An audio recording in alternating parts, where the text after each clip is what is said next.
പ്രിയമുള്ള അധ്യാപകരെ, അധ്യാപക വിദ്യാർത്ഥികളെ, കേട്ടറ്റ് യോഗ്യത ഇല്ലാത്ത എല്ലാ അധ്യാപകരും 2 വർഷത്തിനകം കേട്ടറ്റ് നേടിയിരിക്കണം എന്നാണ് സുപ്രീം കോടതി പറഞ്ഞിട്ടുള്ളത്. അതിനാൽ കേട്ടറ്റിലുള്ള ഒരു പരിശീലന പരിപാടിയാണ് കൊടുങ്ങല്ലൂരിലുള്ള എഡ്യൂസ്ക്വയർ ചാനൽ സംപ്രേഷണം ചെയ്യുന്നത്. സൈക്കോളജിയിലുള്ള ക്ലാസ്സുകളാണ് ആദ്യമായിട്ട് എടുക്കുന്നത്. നമ്മുടെ സർവീസിലുള്ള അധ്യാപകർ, BEd TTC പഠിച്ചുകൊണ്ടിരിക്കുന്ന വിദ്യാർത്ഥികളെല്ലാം ഈ പരിശീലന പരിപാടിയിൽ ഇവിടെ പങ്കെടുക്കുകയാണ്. അവർക്കെടുത്ത ക്ലാസ്സുകൾ നിങ്ങൾക്ക് നേരിട്ട് കാണാം. അധ്യാപകർ നവീകരിക്കപ്പെടേണ്ടതുണ്ട്. കാലാകാലങ്ങളിൽ വരുന്ന പുതിയ മനഃശാസ്ത്ര സമീപനങ്ങൾ സ്വാംശീകരിക്കേണ്ടതുണ്ട്. ദിവസേന മാറിക്കൊണ്ടിരിക്കുകയാണ് നമ്മുടെ ലോകം. വിജ്ഞാന സമൂഹമാണ്, നോളജ് സൊസൈറ്റിയാണ്. അതുകൊണ്ട് ദിനംപ്രതി ഉണ്ടാകുന്ന പുതിയ അറിവുകൾ നമ്മുടെ പഠനത്തിലും അധ്യാപനത്തിലും ഉൾച്ചേർക്കേണ്ടതുണ്ട്. അതാണ് കോടതി കണ്ടൊരു കാര്യം. അപ്പം അതുകൊണ്ട് ഈ സൈക്കോളജി അടക്കമുള്ള പുതിയ കാര്യങ്ങളെക്കുറിച്ച് അധ്യാപകർ നല്ല ധാരണയുള്ളവരാകാനാണ് ഇതൊരു നിമിത്തമായിട്ട് കാണണം. ഇനി കേട്ടറ്റും പാസ്സാവണോ എന്നുള്ള ഒരു ഭാവത്തിൽ ഇരിക്കരുത്. ഇത് നിങ്ങളെ നവീകരിക്കാനും പുതുക്കി പണിയാനും ഉപകരിക്കുന്നൊരു വിധിയായിട്ട് ഉൾക്കൊള്ളുക. ഇനി കേട്ടറ്റ് എഴുതാണ്ടി വരില്ല എന്ന് വിചാരിക്കുക, ഇനി മറ്റൊരു വിധി വന്നാൽ. അപ്പോൾ പോലും നിങ്ങൾ ഈ അറിഞ്ഞു വയ്ക്കുന്ന കാര്യങ്ങൾ നന്നായിരിക്കും. ഞാനിത് പറയാൻ കാരണം, ഇപ്പോൾ ധാരാളം അധ്യാപകർ പണ്ടൊക്കെ BEdും TTCയും കഴിഞ്ഞാൽ പിന്നെ ഒരു പഠിക്കലില്ലല്ലോ. ഇപ്പോൾ സൈക്കോളജി കോഴ്സിന് ഞാൻ തന്നെ ചേർന്നപ്പോഴാണ് അത്ഭുതപ്പെട്ടു പോയത്. റിട്ടയർ ചെയ്തവരും ഇപ്പോൾ നിലവിലുള്ളവരും ഡയറ്റിലുള്ളവരും ഒക്കെ സൈക്കോളജി PGക്ക് ചേർന്നിരിക്കുകയാണ്. അതുപോലെ അതിൻ്റെ ഡിപ്ലോമ എടുക്കാൻ നിങ്ങൾക്കും ചേരാം കേട്ടോ. വീട്ടിലിരുന്ന് ഓൺലൈനായിട്ട് ക്ലാസ്സുകൾ അറ്റൻഡ് ചെയ്യാം. പരീക്ഷ എഴുതാൻ മാത്രം ഏതെങ്കിലും ഒരു സെൻറ്ററിൽ പോയാൽ മതി. ധാരാളം സെൻറ്ററുകൾ, ധാരാളം യൂണിവേഴ്സിറ്റികൾ സൈക്കോളജിയിലും കൗൺസിലിങ്ങിലും വിദഗ്ധരായിട്ടുള്ള RPമാരെ ഉൾക്കൊള്ളിച്ചുള്ള കോഴ്സുകൾ കണ്ടക്ട് ചെയ്യുന്നുണ്ട്. അപ്പോൾ ഇതിൻ്റെ ഭാഗമായിട്ട് അതുകൂടി നിങ്ങൾ പഠിക്കണം എന്നാണ് എനിക്ക് ആമുഖമായിട്ട് പറയാനുള്ളത്. അത് നിങ്ങൾക്ക് എപ്പോഴും ഉപകാരപ്പെടും. അപ്പോൾ നമ്മുടെ വിഷയത്തിലേക്ക് വരാം. കാറ്റഗറി 1ഉം 2ഉം 3ഉം 4ഉം ആണല്ലോ. ഈ 4 കാറ്റഗറിയിലും പരീക്ഷ എഴുതുന്നവരായിരിക്കും ഇവിടെ ഇരിക്കുന്നവർ. ചിലർ 1 മാത്രം, ചിലർ 2, ചിലർ 3, ചിലർ 4. എല്ലാവർക്കും അറിയുന്ന പോലെ കുറേ പേർക്ക് ഞാനിത് അറിയുമെന്ന് വെച്ച് പറഞ്ഞിരുന്നില്ല കഴിഞ്ഞ ക്ലാസ്സിൽ. പിന്നെയാണ് പലരും വിളിച്ച് ചോദിച്ചത് ഞങ്ങൾ ഏതാ എഴുതേണ്ടതെന്ന്. അപ്പോൾ TTCക്കാർ LP ടീച്ചറാകണമെങ്കിൽ കാറ്റഗറി 1 ആണ് പാസ്സാകേണ്ടത്. UPയിൽ അധ്യാപകരാകണമെന്നുണ്ടെങ്കിൽ കാറ്റഗറി 2 ആണ് പാസ്സാകേണ്ടത്. ഹൈസ്കൂളിലെ ടീച്ചേഴ്സിനാണ് ഏത്? കാറ്റഗറി 3. കാറ്റഗറി 3 കിട്ടിയാൽ ഒരു ഗുണമുണ്ട്. എന്താ ഗുണം? 2 കിട്ടിയതിനും തുല്യമാണ്. UPയിലും പഠിപ്പിക്കാം, ഹൈസ്കൂളിലും പഠിപ്പിക്കാം. പക്ഷെ 2 കിട്ടിയാൽ 3 പഠിപ്പിക്കാൻ പറ്റില്ല, ഹൈസ്കൂളിൽ പോയി പഠിപ്പിക്കാൻ പറ്റില്ല. അതുകൊണ്ട് BEd ഉള്ളവർ തീർച്ചയായിട്ടും 2ഉം 3ഉം എടുക്കണം. അത് പറ്റുമെങ്കിൽ ഒരേ സമയം അപ്ലൈ ചെയ്യാം. അങ്ങനെ ഒരു പ്രത്യേകത കൂടിയുണ്ട്. അപ്പോൾ 2ഉം 3ഉം നിങ്ങൾക്ക് കിട്ടിയേക്കാം. ചിലപ്പോൾ അങ്ങനെ 2 എഴുതുമ്പോൾ ഏതെങ്കിലും ഒന്ന് കിട്ടിയേക്കാം. അങ്ങനെയാണല്ലോ. പിന്നെ 4, കാറ്റഗറി 4 അതെന്താ? അത് മൈനോറിറ്റി ലാംഗ്വേജസുകളാണ്. അറബി, ഉറുദു, സംസ്കൃതം തുടങ്ങിയ ഭാഷകൾക്ക് വേണ്ടിയിട്ടുള്ളതാണ്. ഈ എല്ലാ കാറ്റഗറിയിലും 1 മുതൽ 4 വരെയുള്ള എല്ലാ കാറ്റഗറിയിലും ആവർത്തിച്ചു വരുന്ന ഒരു ഭാഗമാണ് സൈക്കോളജി, അതായത് പെഡഗോജിയും മാനേജ്മെൻറ്റും. ആ വിഷയമാണ് എല്ലാ അധ്യാപകർക്കും കുറെ കൂടി മനസ്സിലാക്കാൻ പ്രയാസമുള്ളത്. പ്രയാസം എന്ന് വെച്ചാൽ നിങ്ങളെല്ലാം BEഡും TTCയും കഴിഞ്ഞതാണ്. അപ്പോൾ പഠിക്കുന്ന കാലത്ത് 100ൽ 100 മാർക്ക് കിട്ടിയിട്ടുണ്ടാവും. ഈ ഞാനിനി പറയാൻ പോകുന്ന ഓരോ കാര്യങ്ങൾ എടുത്തിടുമ്പോൾ നിങ്ങൾക്ക് ഓർമ്മ വരും. ഇപ്പോൾ കഴിഞ്ഞ ക്ലാസ്സിലും അധ്യാപകർ പറഞ്ഞു അന്ന് പഠിച്ച് മറന്നതാണ്. അപ്പം അതുകൊണ്ട് സൈക്കോളജി, അതായത് പെഡഗോജിയും മാനേജ്മെൻറ്റും 30 മാർക്കിൻ്റെ ചോദ്യങ്ങളാണ് ഉണ്ടാവുക. അതുപോലെ 5 പേപ്പർ ഉണ്ടാവും. 5ന് 30 മാർക്കാണ്. ആകെ 150 മാർക്കാണ്. എത്ര മാർക്ക് കിട്ടണം ജയിക്കാൻ? അതൊക്കെ കാണാണ്ട് പിടിച്ച് വെച്ചിട്ടുണ്ടല്ലേ. 60% ആണ്. അതായത് 150ൽ 90 കിട്ടണം. ചിലർക്ക് ചില ഇളവുണ്ട്. SC, OBC, OEC തുടങ്ങിയവർക്കൊക്കെ എത്ര കിട്ടിയാൽ മതി? 82. പക്ഷേ 82ന് വേണ്ടിയല്ല മത്സരിക്കേണ്ടത്, അല്ലേ? പരമാവധി സ്കോർ നേടണം. അപ്പോൾ ഓരോ വിഷയത്തിനും 30 മാർക്ക് വീതമാണ് ഉള്ളത്. അതിൽ ലാംഗ്വേജസുകൾ തന്നെ വ്യത്യസ്തമാണ്. നിങ്ങൾക്കറിയാം, കാറ്റഗറി 1-ൽ ഫസ്റ്റ് ലാംഗ്വേജും സെക്കൻഡ് ലാംഗ്വേജും ഉണ്ട്. ഫസ്റ്റ് ലാംഗ്വേജിൽ നിങ്ങൾക്ക് മലയാളമോ, ഞാൻ അതിൻ്റെയൊക്കെ ഒരു കുറിപ്പ് തയ്യാറാക്കി വെച്ചിട്ടുണ്ട്, മലയാളമോ ഇംഗ്ലീഷോ എടുക്കാം. മലയാളം ഫസ്റ്റ് ലാംഗ്വേജായും സെക്കൻഡ് ലാംഗ്വേജായിട്ട് ഇംഗ്ലീഷും എടുക്കാം. അതായിരിക്കും മിക്കവർക്കും ഉണ്ടാവുക കാറ്റഗറി 1-ൽ. First language Malayalam, second language English. എന്നാൽ കാറ്റഗറി 2 എഴുതുന്നവർക്ക് ഫസ്റ്റ് ലാംഗ്വേജ് എന്ന് പറയുന്നതിൽ തന്നെ മലയാളം, ഇംഗ്ലീഷ്, തമിഴ്, കന്നഡ വരുന്നുണ്ട്. അപ്പോൾ ഇതിലേതെങ്കിലും ഒന്ന് എടുത്താൽ മതി. ഭൂരിഭാഗം പേരും മലയാളം ആയിരിക്കും എടുക്കുക. എന്നാൽ ഡിഗ്രിക്ക് ഇംഗ്ലീഷൊക്കെ എടുത്തവർ എന്തെടുക്കും? ഫസ്റ്റ് ലാംഗ്വേജിൽ തന്നെ ഇംഗ്ലീഷ് എടുത്തേക്കാം കേട്ടോ. അതോടൊപ്പം സെക്കൻഡ് ലാംഗ്വേജ് ആയിട്ട് വീണ്ടും പറയുന്നത് മലയാളം, ഹിന്ദി, ഇംഗ്ലീഷ്, ഉറുദു, സംസ്കൃതമാണ്. ഇപ്പോൾ കാറ്റഗറി 2-കാർ ഫസ്റ്റ് ലാംഗ്വേജും മലയാളം എടുത്തു, സെക്കൻഡ് ലാംഗ്വേജും മലയാളം എടുക്കാൻ പറ്റില്ല. ഫസ്റ്റ് ലാംഗ്വേജ് മലയാളം എടുത്താൽ സെക്കൻഡ് ലാംഗ്വേജ് മറ്റൊരു വിഷയം എടുക്കണം എന്നാണ് കണ്ടീഷൻ. അപ്പോൾ അങ്ങനെയുള്ളവർ ഇംഗ്ലീഷോ, ഇനി ഹിന്ദിയിൽ അഗ്രഗണ്യരായവരുണ്ടെങ്കിൽ അതോ, മൈനോറിറ്റി ലാംഗ്വേജസ് ആരെങ്കിലും ഉണ്ടെങ്കിൽ അതോ എടുക്കാവുന്നതാണ്. തേർഡ് ലാംഗ്വേജസിന് ഒരു ഫസ്റ്റ് ലാംഗ്വേജ് അല്ല, കാറ്റഗറി 3-ക്ക് ഒരു ലാംഗ്വേജേ ഉള്ളൂ. അതറിയാലോ, ഹൈസ്കൂളിൽ അധ്യാപനമാണല്ലോ. അപ്പോൾ ഏതെങ്കിലും ഒരു വിഷയത്തിലായിരിക്കും അവർ കേന്ദ്രീകരിച്ചിട്ടുണ്ടാവുക. അപ്പോൾ ആ വിഷയമായിരിക്കും അവരെടുക്കേണ്ടത്. ഇങ്ങനെയാണ് ഇതിൻ്റെ ഒരു ചുരുക്കമായിട്ട് സൂചിപ്പിക്കാനുള്ളത്. പിന്നെ നിങ്ങൾക്കറിയാം, ഇതിലൊരിക്കലും നെഗറ്റീവ് മാർക്ക് ഇല്ല. പേടിക്കണ്ട, ധൈര്യമായിട്ട് കുത്താം.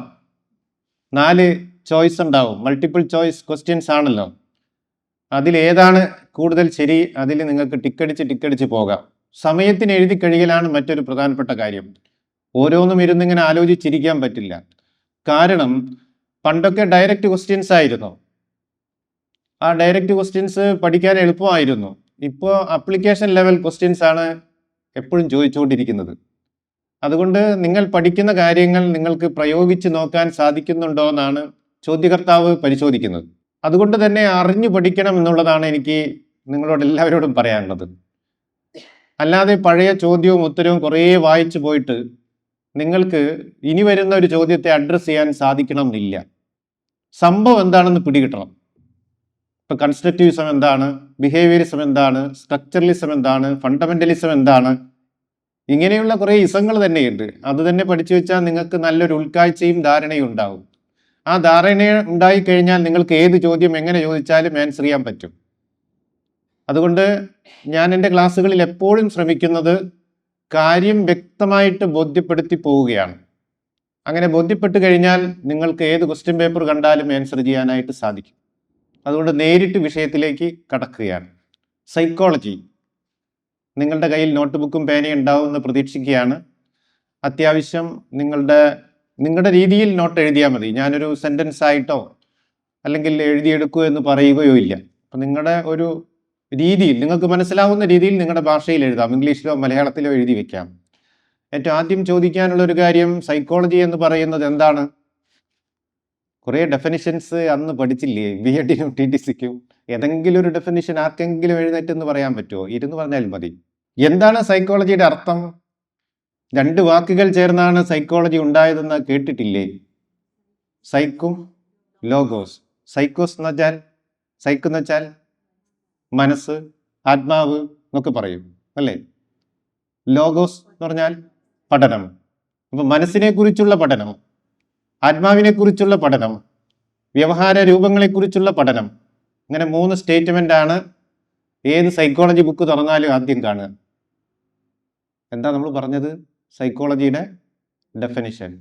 അപ്പോൾ ഇതിലേതെങ്കിലുമൊക്കെ ഡെഫിനിഷൻ ചിലപ്പോൾ തെറ്റിച്ചും ശരിയാക്കും ഇതിൽ ചേരാത്തത് ഏതെന്നൊക്കെ പറഞ്ഞ് ചോദിക്കും. മനസ്സിനെ കുറിച്ചുള്ള പഠനം, ശരീരത്തെക്കുറിച്ചുള്ള പഠനം, ആത്മാവിനെ കുറിച്ചുള്ള പഠനം, ഇതിലേതാണ് തെറ്റായത്, യോജിക്കാത്തത് എന്നൊക്കെ ആയിരിക്കും ചോദിക്കുക. അപ്പോൾ അത് ആദ്യം തന്നെ ഉൾക്കൊണ്ടിട്ടുണ്ടാവും. ഈ സൈക്കും ലോഗോസ് ഏത് ഭാഷയിൽ നിന്നുള്ള വന്ന പദങ്ങളാണ്? അതും ചോദിക്കാറുണ്ട്. ഏത് പദ? ഗ്രീക്ക് പദമാണ് അല്ലേ? ഗ്രീക്ക് ഭാഷയിലെ 2 വേർഡ്സ് ആണ് സൈക്കും ലോഗോസും. നിങ്ങൾ ബർട്രാൻഡ് റസൽ എന്ന് കേട്ടിട്ടുണ്ടാവും. അദ്ദേഹം പറഞ്ഞൊരു ഫേമസ് കൊട്ടേഷൻ ഉണ്ട്. അത് പലപ്പോഴും കേട്ടറ്റിന് ആവർത്തിച്ച് ചോദിക്കാറുണ്ട്. ഇത് പറഞ്ഞതാരെന്നാ ചോദിക്കാറ്. ആർക്കെങ്കിലും ഓർമ്മയുണ്ടെങ്കിൽ പറയാട്ടോ. തെറ്റിയാലും കുഴപ്പമൊന്നുമില്ല, നമുക്ക് എല്ലാവർക്കും കൂടി കൂട്ടിച്ചേർക്കാം. Psychology first lost its soul, then lost its mind, then lost its consciousness, it still has behavior of a kind. Malayalam, psychologic ആദ്യം ആത്മാവ് നഷ്ടപ്പെട്ടു, മനസ്സ് നഷ്ടപ്പെട്ടു, ബോധം നഷ്ടപ്പെട്ടു, ഇപ്പോൾ ഒരു ബിഹേവിയർ രൂപത്തിലായി മാറിയിരിക്കുന്നു. അതോർത്താൽ മതി. സോള് നഷ്ടപ്പെട്ടു, മൈൻഡ് നഷ്ടപ്പെട്ടു, കോൺഷ്യസ്നെസ് നഷ്ടപ്പെട്ടു എന്ന് പറഞ്ഞതാര്? ആരാ? Bertrand Russell. അദ്ദേഹത്തെ പോലെ കുറേ കൊട്ടേഷൻസ് ഉണ്ട് കേട്ടോ. സൈക്കോളജി എന്ന ടേം ആദ്യമായിട്ട് പ്രയോഗിച്ച ഒരാളുണ്ട്. അതാരാ? റുഡോൾഫ് ഗോഖലെ എന്നാണ് അദ്ദേഹത്തിന്റെ പേര്. RUDOLF GOIKELE. റുഡോൾഫ് ഗോഖലെ. നമ്മുടെ ഗോപാലകൃഷ്ണ ഗോഖലേനെ ഓർത്താൽ മതി, ഗാന്ധിജിയുടെ രാഷ്ട്രീയ ഗുരു. അപ്പൊ റുഡോൾഫ് ഗോഖലെയാണ് സൈക്കോളജി എന്ന വാക്ക് ആദ്യമായിട്ട് ഉപയോഗിച്ചത്. അപ്പൊ നിങ്ങൾക്ക് എല്ലാവർക്കും അറിയാം നമ്മുടെ മനസ്സ് എവിടെയാ മനസ്സ്? ഇപ്പൊ എല്ലാവർക്കും അറിയാം.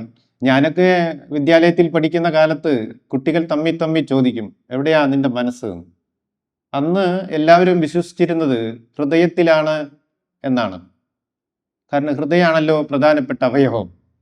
അതുകൊണ്ട് നമ്മുടെ ബുദ്ധി, മനസ്സ്, സ്വഭാവം ഒക്കെ, വികാരങ്ങൾ ഒക്കെ ഉൽപ്പാദിപ്പിക്കപ്പെടുന്നത് ഹാർട്ടിൽ നിന്നാണ്. അതുകൊണ്ട് ഹാർട്ടായിരുന്നു സാഹിത്യത്തിലും പ്രധാനപ്പെട്ട ഒരു വിശേഷണം. പിന്നെയും കുറച്ച് നാൾ കഴിഞ്ഞപ്പോൾ ഹാർട്ട് മാറി. പിന്നെ ഏതായി? ബ്രെയിനിൽ എത്രയും മുമ്പുണ്ട് കരൾ. അതാണല്ലോ നിങ്ങളെ തന്നെ പലരും കരളിന്റെ കരളെന്നൊക്കെ വിളിച്ചില്ലേ? പല പാട്ടുകളിലും അങ്ങനെ വന്നില്ലേ? എന്താ കാരണം? കുറേ നാൾ ലോകം വിശ്വസിച്ചിരുന്നത് കരളിലാണ്, ലിവറിലാണ് നമ്മുടെ ബുദ്ധി, മനസ്സ് കുടികൊള്ളുന്നത്, അവിടെ നിന്നാണ് ഇതൊക്കെ പ്രൊഡ്യൂസ് ചെയ്യുന്നത് എന്ന് വിശ്വസിച്ചിരുന്നൊരു വലിയ കാലഘട്ടം ഉണ്ടായിരുന്നു.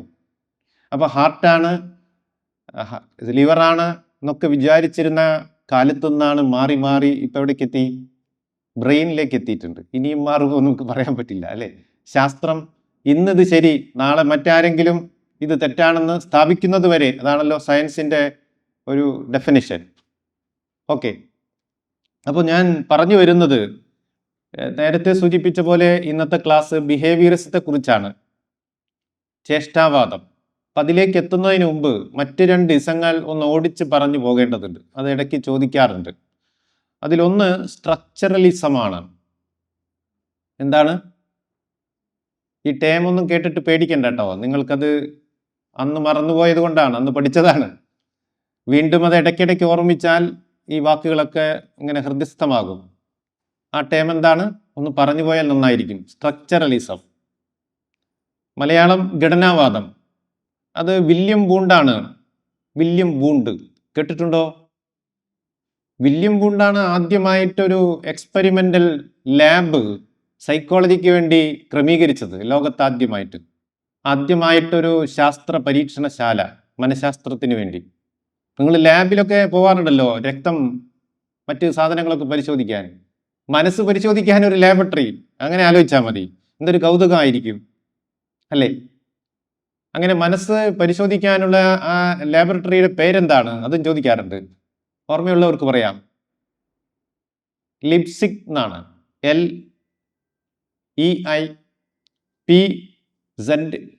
LEIPZIG, ലൈപ്സിക് എന്നാണ്. അതെന്താണ് സാധനം? ലോകത്തെ ആദ്യത്തെ മനഃശാസ്ത്ര പരീക്ഷണശാല, ലാബ്. അത് സ്ഥാപിച്ചത് വില്യം വൂണ്ട് 1879, 1879. അതുകൊണ്ട് ഇദ്ദേഹത്തെയാണ് ഫാദർ ആയിട്ട് പറയാ. കുറേ ഫാദർമാരുണ്ടല്ലോ, രാഷ്ട്രപിതാവ് എന്നൊക്കെ പറയുന്ന പോലെ. ഇദ്ദേഹം എന്തിൻ്റെ ഫാദർ ആയിരിക്കും? സൈക്കോളജിയുടെ അല്ല, എക്സ്പെരിമെന്റൽ സൈക്കോളജി എന്ന് പറയും. പരീക്ഷണ മനഃശാസ്ത്രം. ഇതൊരു പരീക്ഷണമാണല്ലോ, ലാബിൽ മനസ്സിനെ പരീക്ഷിക്കുന്ന ഒരു പുതിയൊരു പ്രോസസ്സാണല്ലോ. അതുകൊണ്ട് എക്സ്പെരിമെന്റൽ സൈക്കോളജി എന്നാണ് ഇതിനെ പറയുക. അതിൻ്റെ ഫാദർ ആയിട്ട് അറിയപ്പെടുന്നത് ആരാണ്? വില്യം വൂണ്ടാണ്. ഇദ്ദേഹമാണ് ഇൻട്രോസ്പെക്ഷൻ എന്ന് പറഞ്ഞാൽ ഉൾക്കാഴ്ച, അന്തർദർശനം എന്നൊക്കെ പറയും. അതിൻ്റെയൊക്കെ ഉപജ്ഞാതാവ്. കുറേ കാര്യങ്ങൾ അദ്ദേഹത്തിൻ്റെ വിശദാംശങ്ങളൊക്കെ ഉണ്ട്. അത്രയും നിങ്ങളൊന്നും പഠിക്കണ്ട. ഇത്രയുമാണ് പോയിന്റ്സ്. ഇപ്പൊ 5-6 പോയിന്റ് വില്യം വുണ്ടായിട്ട് ബന്ധപ്പെട്ട് വരാവുന്നതുണ്ട്. ഏതൊക്കെയാണ്? ഒന്ന്,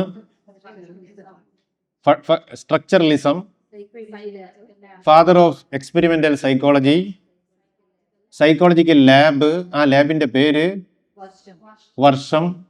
ഇങ്ങനെ 5-6 ചോദ്യങ്ങളാണ് വില്യം വുണ്ടായിട്ട് ബന്ധപ്പെട്ട് ചോദിക്കുള്ളൂ. ഇത് മാറി മാറി വരാറുണ്ട്.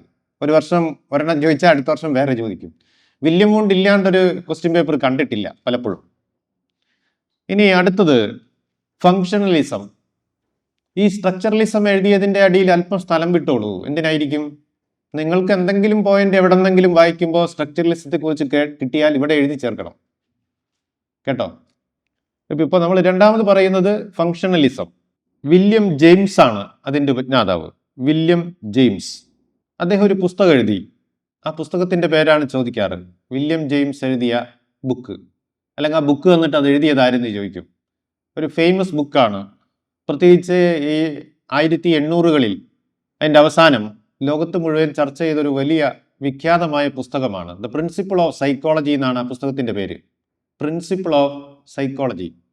ഓക്കെ, അത്രയുമേ വില്യം ജെയിംസും ഫങ്ഷണലിസവുമായി ബന്ധപ്പെട്ട് വരാറുള്ളൂ. വേറെ എന്തെങ്കിലും കിട്ടിയാൽ നമുക്ക് കൂട്ടിച്ചേർക്കാം. ഇനി നമ്മുടെ നേരിട്ട് വിഷയത്തിലേക്ക് വരികയാണ്. ബിഹേവിയറിസം. ഇത് നിങ്ങൾ അറിയണം. 1919 ബിഹേവിയറിസം എന്ന് വലിയ ഹെഡിങ് എഴുതുക, നല്ല അണ്ടർലൈൻ കൊടുക്കുക. ബിഹേവിയറിസം നന്നായി പഠിക്കാനുള്ളതാണ്. ബിഹേവിയറിസമാണ് ഒരു വളരെ നീണ്ട കാലം ലോകത്തെ എല്ലാ ക്ലാസ് മുറികളെയും നിയന്ത്രിച്ചിരുന്നത്. ഇപ്പം ഞാനൊക്കെ പഠിക്കുന്ന കാലത്ത് ബിഹേവിയറിസം അവസാന വാക്കായിരുന്നു. അതുകൊണ്ടാണ് നിങ്ങളറിയൂ, പണ്ടുണ്ടായിരുന്ന പലതും, ഞാൻ ചിലത് പറയുമ്പോൾ നിങ്ങൾക്ക് ഓർമ്മ വരും. കാണാപ്പാഠം പഠിക്കൽ, ഉരുവിട്ട് പഠിക്കൽ, ആവർത്തിച്ചെഴുതി പഠിക്കൽ, ഇമ്പോസിഷൻ, കോമ്പോസിഷൻ, കോപ്പി എഴുത്ത്, തോൽപ്പിക്കൽ, പുറത്താക്കൽ, തല്ലൽ ഇത്യാദിയുള്ള എല്ലാ ലീലാവിലാസങ്ങളും ബിഹേവിയറിസത്തിൻ്റെ ഉൽപ്പന്നങ്ങളാണ്. അപ്പോൾ ആൾ നിസ്സാരക്കാരനല്ലല്ലോ. അതുകൊണ്ട് ബിഹേവിയറിസത്തെ നന്നായി പഠിച്ചു പോകണം. നീണ്ട കുറേ കാലം നമ്മുടെ വിദ്യാഭ്യാസ മേഖലയുടെ ആധികാരികമായിട്ടുള്ളൊരു ഇസമായിരുന്നു സൈക്കോളജിയുടെ ബിഹേവിയറിസം. എന്താണ് ബിഹേവിയറിസത്തിലേക്ക് വരാൻ കാരണം? അതാണ് ഇന്ന് പറഞ്ഞ് വിശദീകരിക്കാൻ ശ്രമിക്കുന്നത്. ബിഹേവിയറിസത്തിൽ കുറേ സയൻറ്റിസ്റ്റുകളെ നിങ്ങൾ പരിചയപ്പെട്ടിട്ടുണ്ട്, പഠിച്ചിട്ടുണ്ട്. ആരൊക്കെയാണ്? ചേഷ്ടാവാദം, വ്യവഹാരവാദം എന്നൊക്കെയാണ് Malayalam. Pavlov, Ivan Pavlov 1, Thorndike അല്ലേ? Thorndike correct answer. 2, Skinner 3, Kohler 4, Watson, JB Watson, the father of behaviourism. 4 പേരുടെ പേര് പറഞ്ഞു. ആ 4 പേരും മനസ്സിലുറയ്ക്കണം. ഇവരാണ് നമ്മളെ കോപ്പി എഴുതിച്ചവർ, കോമ്പോസിഷൻ എഴുതിച്ചവർ, ഇമ്പോസിഷനും തല്ലലും തോൽപ്പിക്കലും ജയിപ്പിക്കലും ഒക്കെ ലോകത്തെല്ലാ ക്ലാസ് മുറികളിലേക്കും സ്കൂളുകളിലേക്കും കൊണ്ടുവന്ന ഉപജ്ഞാതാക്കളാണ് ഈ 4 പേർ. ഇവരെങ്ങനെയാണ് കൊണ്ടുവന്നത്? ഇവർ വെറുതെ പറഞ്ഞതല്ലല്ലോ. അതുകൊണ്ട് ഓരോരുത്തരെയും വിശദമായിട്ട് പരിചയപ്പെടണം. ഏറ്റവും ആദ്യം തോണ്ടൈക്ക്. തോണ്ടൈക്ക് എന്ന് എഴുതി വയ്ക്കുക. തോണ്ടൈക്കിനെ കുറിച്ച് കുറച്ച് കാര്യങ്ങൾ പറയാം.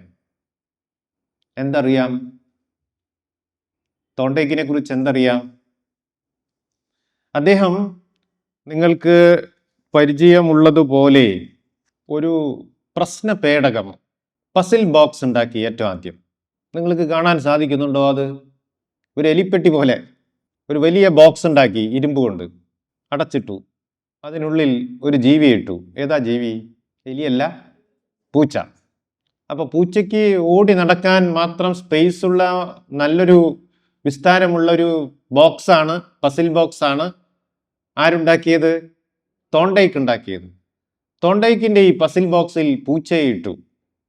എന്നിട്ട് തോണ്ടൈക്ക് പുറത്ത് കാത്തിരുന്നു, നിരീക്ഷിച്ചുകൊണ്ട്. എന്താ ചെയ്തതെന്നറിയോ? പൂച്ചയ്ക്ക് ഒന്നും കൊടുത്തില്ല, ഭക്ഷണം. അപ്പോൾ തന്നെ പൂച്ച അസ്വസ്ഥയായി, അതിന് വിശപ്പായി, പട്ടിണിയായി. ആകെ എരിപരി കൊണ്ട് പൂച്ച ഓടിപ്പായാൻ തുടങ്ങി. ഏതിനുള്ളിൽ? ഈ പസിൽ ബോക്സിനുള്ളിൽ ഓടിപ്പായാൻ തുടങ്ങി. അങ്ങനെ ഓടിപ്പായാൻ തുടങ്ങിയപ്പോൾ അത് മാന്താനും പൊളിക്കാനും ഒക്കെ തുടങ്ങി.